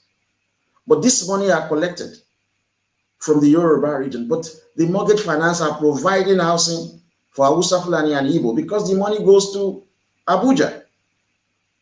So this money is still currently being collected in Yoruba land. They are enough, sufficient to provide housing for everyone in Yoruba land. So there are taxes that can be generated to provide these five basic things. If just people might think that this is funny. In America, people who prepare to go into government, they are eventually elected. Obama prepared, Trump prepared, everybody, like, why we've been preparing to go into government in Yoruba, and we actually want to make Yoruba land great, and we need political power. So if I'm very fortunate that I get the support of the Yoruba people, these are the five basic things that I'm going to do for them. Free and qualitative healthcare for all. Free education up to university. We have money to fund it. Affordable social housing. You will be able to get mortgage, and government will be able to provide you accommodation, even if it is a room over your head. There will be security of life and property and job security, in which people can have access to benefit, welfare benefit. You think that if we give our women and children benefit, you think our women will be abused the way we abuse them? No. So there's something, we have a problem because we're youths. We see there's a lot of prostitution going on in Yoruba land. There's a lot of Yahoo boys. I don't hate these guys. These guys are very brilliant. But we need to resolve this problem through student loan. So we will be giving people student loan of ₦1 million every year. Each student in Yoruba land will be entitled to ₦1 million every year. We have the taxes. I've not mentioned our crude oil. The proceeds from our crude oil is what is called foreign reserve now. That foreign reserve of Nigeria actually belongs to Yoruba people. So when we sell our crude oil to international market, we will use the proceeds to provide student loan to students in Yoruba land, ₦1 million each.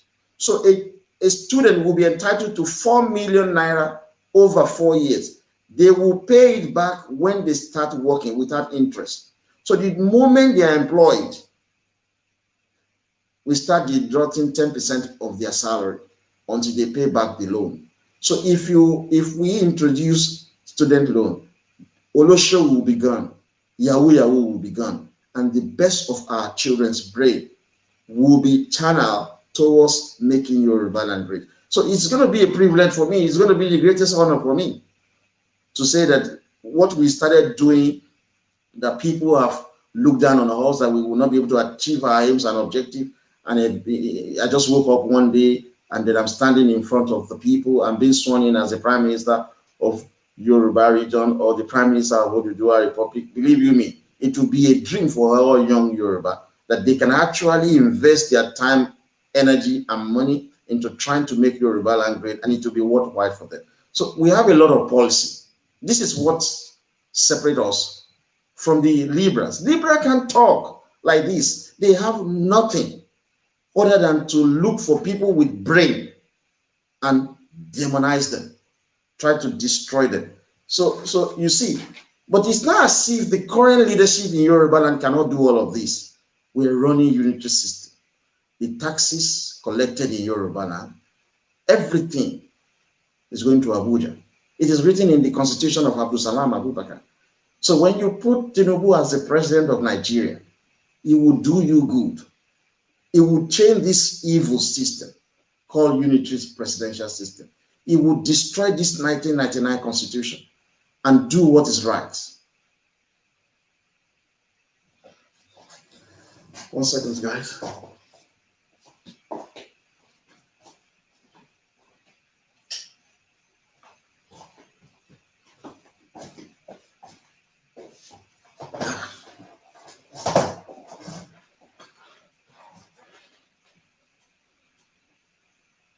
So, Sir Adiola, I think I've answered your question.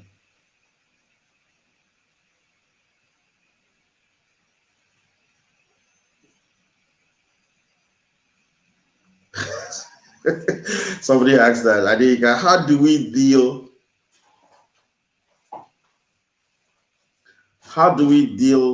with those fake Omali Oduduwa Chicken Republic agitators on 1st October? Should we send them to the hospital or the cemetery? They are good for nothing, people. They just try as much as possible to destroy the civilization of the Yoruba people. So I think it will be ideal as a warning to send them to the hospitals.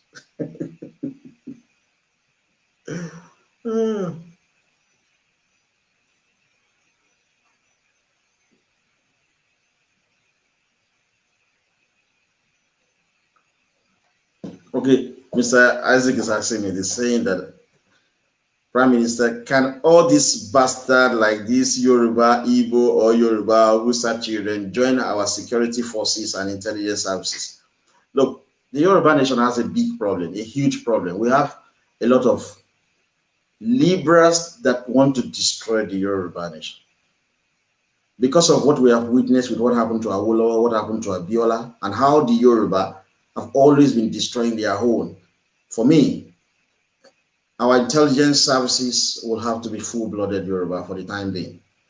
Otherwise, we might be forced to put bastards in charge of our security. They could divert information to the English, divert information to the Igbo, divert information to the Hausa Fulani. So I told you that the man who reported my vice president to the police in America, he reported him to the FBI because his mother is Igbo, his father is Yoruba, and he wanted the destruction of another Yoruba citizen simply because we are thinking Yoruba first. He doesn't care, and this is the nature of the Yoruba liberals, particularly half Yoruba, half Igbo. They don't care if Yoruba land is destroyed. I don't know why they have that. Whether their father is Igbo or their mother is Igbo, they always tend to hate Yoruba. It shouldn't be.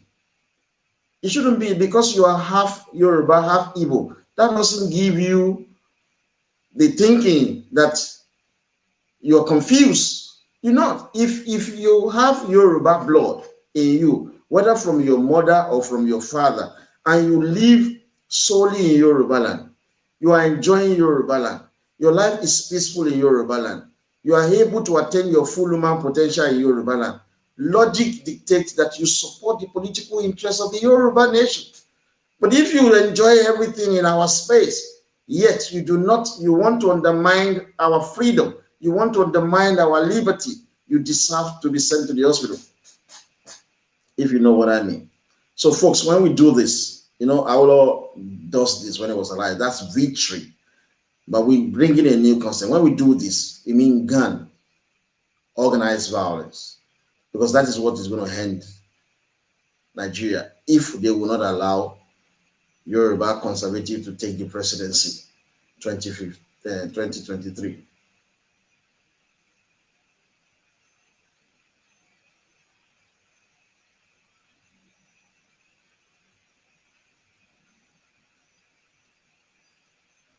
Okay, I'm looking at. Okay, Mr. Bola Ojebede is asking me, what would be Asiwaju presidency policy towards stemming Boko Haram terrorists and Fulani herdsmen? Do you think they would just fizzle out? No, no, no. That's a very good question. Now, I have to be honest with you. Boko Haram are not actually terrorists. They were used by politicians in the beginning, but because of the incessant killing of these people, they have turned themselves into terrorists. What they actually have always wanted is devolution, to control their own space, to control the resources in their space. I spoke to one of our members who lives in Lekki. He had a conversation with a Kanuri man who has a mosque around Lekki area. And this Kanuri guy said that the issue of Boko Haram will continue for a long time, that Kanuri will continue to kill because many, many years ago, their ancestors allow non-Kanuri people to come and take over their space. And that is what they are fighting and killing for. I agree with that notion because the Boko Haram, they have always been asking for devolution. They may not use the word devolution, but that is what it is. So if we have Tinubu presidency, it would devolve power to the Kanuri region, ask them to elect their own premier or prime minister, ask them to control their own education. If they want to adopt Sharia, they are free to do so. Ask them to control the resources they have there, but they will give an agreed percentage to the central government. These people that you call Boko Haram, you will see, they will lay down their arms and ammunition and embrace peace. And they will be incorporated into the governance of their region. That is what will happen. If you have a Kanuri prime minister of the Kanuri region in charge of their education, in charge of their health, in charge of infrastructure, in charge of their judiciary, in charge of law and order, in charge of everything in that space, there will not be need for Boko Haram to continue to kill. There will not be need for such. Believe you me, guys. So I believe Tinubu understands the game. He has expert already in that area. But Kanuri people are not terrorists. When you kill people, they will fight back. Look at me now. You see how I confront the police in England. Because as an innocent father, I just wanted the return of my children to my house and for them to go back to school in 2015. And I approached the police and said, look, this person has taken my kids. I don't want to go to her house. She will make allegations against me. Please, this is the address. This is her phone number. Kindly go there and help me to get my kids because the school have resumed. The children were living with me then. The school have resumed and she has not allowed them to come to school. So the police said, okay, we'll go there. And they went there. She lied to them, make allegations against me. The police came back. That was 2015, requested for my phone because she said I've sent her a malicious text message. I refused to give them my phone because one, I was a complainant. Two, there was no warrant that they asked them to request it for my phone. And I stood up to leave the police station. They beat the hell out of me, fractured my lower limbs, broke my eye socket. They put me in prison for 5 months. That really turns my head. So I'm very confrontational with them. I say openly that I dislike them and I hate them. It gives me the boldness to speak that these people that I respected so much, look at the way and manner they treated me. Putting an innocent father who just needed the help to get his children back to school. How do you want my kids to feel? So I don't respect the police in this country. They've subsequently arrested me 8 times in total. I have no respect for them. Because I know what they do in their office. They just laugh. No, this is a black guy. We're going to deal with him. So that's the way I see them, as irresponsible people. So look at the way I'm bold to talk against them, to talk about the evil they've done to me. Look at how 35 of them came to my house, arresting me for terrorism after they have monitored me for 1 month. They traced me to everywhere I have been for 1 month, took my picture when I was driving, when I was in the bus, when I'm in the lift, yet they came to arrest me for terrorism because of my ethnicity as a Yoruba citizen and my race as black man. I don't like them, and I say it. I say it, and I'm saying that we should treat their own citizen in Yoruba land like that. We should accept their own citizen, fracture their lower limbs, broke their eye socket, dump them in our prison, take them to our courts, treat them very badly because of that, what they've done to me. So if you treat people unjustly, they will fight back. They will become hardened. They will be strong. I have never expected to be arrested in my life, not to be talked to, be remanded in prison for 5 months. It makes me very hardened. It makes me very determined. So I want revenge. Like, I'm always speaking about that because I think about that every now and then. It's just not once. They did it the second time. 2 months after I won the case in 2016 and I was released from prison, I became homeless. I was sleeping at my sister's place. I was rough sleeping. I have no house. I went to the family court to try and get the custody of my children. This stupid woman made another allegations against me, saying that I've been to her house. I don't even know where she was living at that point in time. But the police came and dumped me in prison for the second time. I was showing them. I traveled from London to Cardiff. I took night bus because I couldn't afford to sleep in an hotel. I took night bus. I had the ticket. And this woman lied. She said I've been to her house in the middle of the night to bang on her door. Yet I left London 4 a.m. I arrived in Cardiff 8 a.m., went to the family court around 9 a.m. Police came there, arrested me. I showed them the ticket. I'm just coming from London. I have not been to this stupid woman's house. They didn't believe me because of my ethnicity as a Yoruba citizen, because of my race as a black man. They dumped me in prison for the second time. I spent 20 days in prison. Cardiff prison. I slept there for 20 days. That was 2 months after I came out from prison for 5 months. I have become very hardened. I'm determined to fight this police. And I'm advocating openly that English national in Yoruba land be treated very badly. We should assault them. We should deal with them, beat them, or put them in our prison. Why? Because they brought out the animal instinct in me. I never believed this will happen to me. This is what is happening to Boko Haram. You start killing these people, you start killing these people. They're no longer afraid of death. They will continue to do it until they get justice. That is human nature. That is how we behave as human beings. I used to respect the police in England. I don't want trouble. I don't want to have anything to do with police. I was very decent guy, honest. I do my politics, I write my policy in a different way, very cool, calm, collected manner. The doctor that came to assess me concluded that because the police put me in prison, it has made me to be very hardened. That's the conclusion, because they watched my video from 2011 to 2016. It was normal. I was teaching, preaching against injustice, doing everything normal. When they started watching my video from 2017, they could see the difference. So the doctor was saying that the police are responsible for this injustice. You could see, I'm not afraid of them. Every time they threaten me with deportation, the police in England, I said to them, you are crazy. There are English in Yoruba land who are illiterate, who have never been to university. I have master's degree. What am I doing in your country? So the issue with Boko Haram was as a result of the injustice done against these people. They will continue to kill until we devolve power. The moment you devolve power, Boko Haram will drop their arms and ammunition, contest for political position. Everything will fizzle down.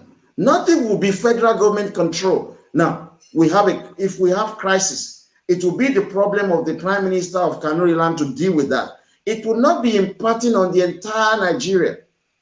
And if the Prime Minister of Kanuri land cannot deal with it, he will call Tinubu the president. And Tinubu will speak to these people who are causing trouble, and they will be saying that they want the Prime Minister removed. For Tinubu to save this situation, he could support them and ask the Prime Minister to go, that the people should go and re-elect another Prime Minister. But Tinubu cannot decide. the removal of a prime minister, it will be the people in Kanuri land. So the Boko Haram issue, let us look at this problem. They killed their leader, Yusuf. Since then, the Boko Haram have embraced terrorism. Look at how the police treated me here in this country as well. How many Yoruba can you see confronting police in this country? Arrested me 8 times.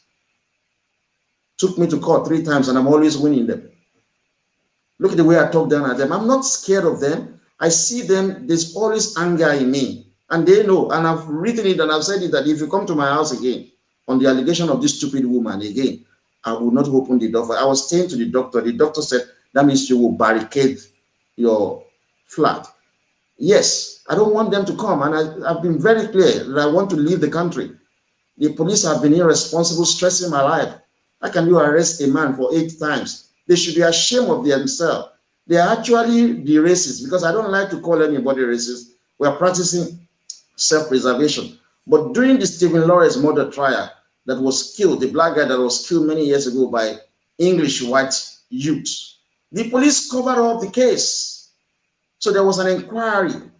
The inquiry concluded that the police in England are institutionally racist. That is who they are. Believe you me, they just arrest black men like anything. You pick up a phone and call police on a black man, is likely going to end up in prison. So that's why I'm advocating that the English who lives in Yoruba land be fucked up too. You cannot be fucking up people, just arresting people for fun. So folks, if we are going to relate that with Boko Haram, this crisis will go on until we devolve power to the federating region. That is when there will be peace. Look at the Igbo. They are always doing uzobu zobu all over the place, always constituting nuisance all over. Devolve power. Let them elect Orji Uzokalu, the criminal. Let them elect him as the prime minister of Igbo land. All of the noise they are making, they will be making that noise in their space. They will be attacking Orji Uzokalu, use all their energy to attack him. We Yoruba, we're not going to be bothered about that. All the protests they are doing all over the world, they will be focused on developing their space instead of protesting like animals. Devolve power to them. The militants in the Niger Delta, let them have devolution of power. Appoint anybody their prime minister. You will see how they will be focused on developing their space. All these Yoruba liberals sitting around on social media every now and then, let us go back to regional government and devolve power to the Yoruba region. They will be busy. The only argument they will be having is around politics, development in Yoruba land. They are not going to be bothered about Nigeria. They are seeing a prime minister addressing them every weekend or once in a week. They will concentrate their energy on that. But what do you see them do? If there is killing in Southern Kaduna, they talk about it. If there is killing in Kanuri land, they talk about it. If there is killing in America, they talk about it. If there is killing in England, they talk about it. They've lost focus. But devolve power, you see everybody will get busy. So that's what I think will happen.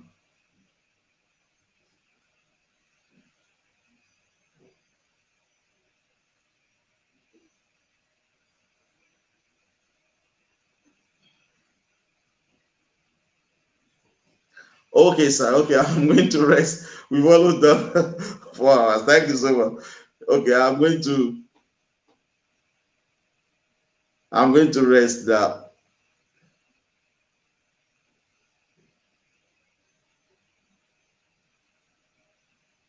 Yeah, I do more now. So okay, guys. You see, I have to look at this Niger Farage. No, he does everything. He was the one who said that they want to get out of the EU. He's been saying this for many years. He has people that believe in him. He creates political parties to fight against this injustice against the English. And he has a lot of people that are helping his course of action. So during the election, the people that were helping him said to him that you must support the conservative. He doesn't have any other option than to support the conservative. There's a lot of people that are helping young Yoruba for freedom. There's a lot of people that are personally helping me when I started facing all these police arrests for terrorism and being charged for racial hatred. People are coming out to support me, and I respect them so well. I respect them, but unfortunately, they don't want me to be mentioning their name. I like to appreciate people who are helping us, particularly in this most difficult time. People don't know that I go through difficult time, particularly with the stupid police in England. I don't like them at all. I don't like them. But I'm very grateful to the people that are helping us. And then there's a team that is doing the research on these Yoruba, Western Nigerian constitutions. So, guys, I've been asked to say to you that if you want to make donations for our research work, it's good. I'm working now. I'm going to release another book, Devolution. I think I have to check the full title. It's about devolution. I've written this many months ago, since last year. I've written this. I was supposed to speak as a political speech, but when the police seized my electronics, they refused to give me back. So I have to start the book all over again. It's a very short book. So I've almost completed it. I'm going to speak around it, but we are going to now sell the book on Amazon after it is done so that we can raise funding for my uh, legal fee because of the various cases that the police have brought. But it's just one case, but it's very depressing and very tough. So I appreciate everybody that are working behind the scene for us to get to what we have been able to achieve today. Thank you very much, guys. People that say I shouldn't go actually continue. No, I have to rest for today. It is time to rest. So thank you very much, guys. I'm very grateful. We're not coming live tomorrow. So this is a question and answer section. Also, we're coming live on Monday. That will be day 11. Thank you so much, and God bless us. Cheers.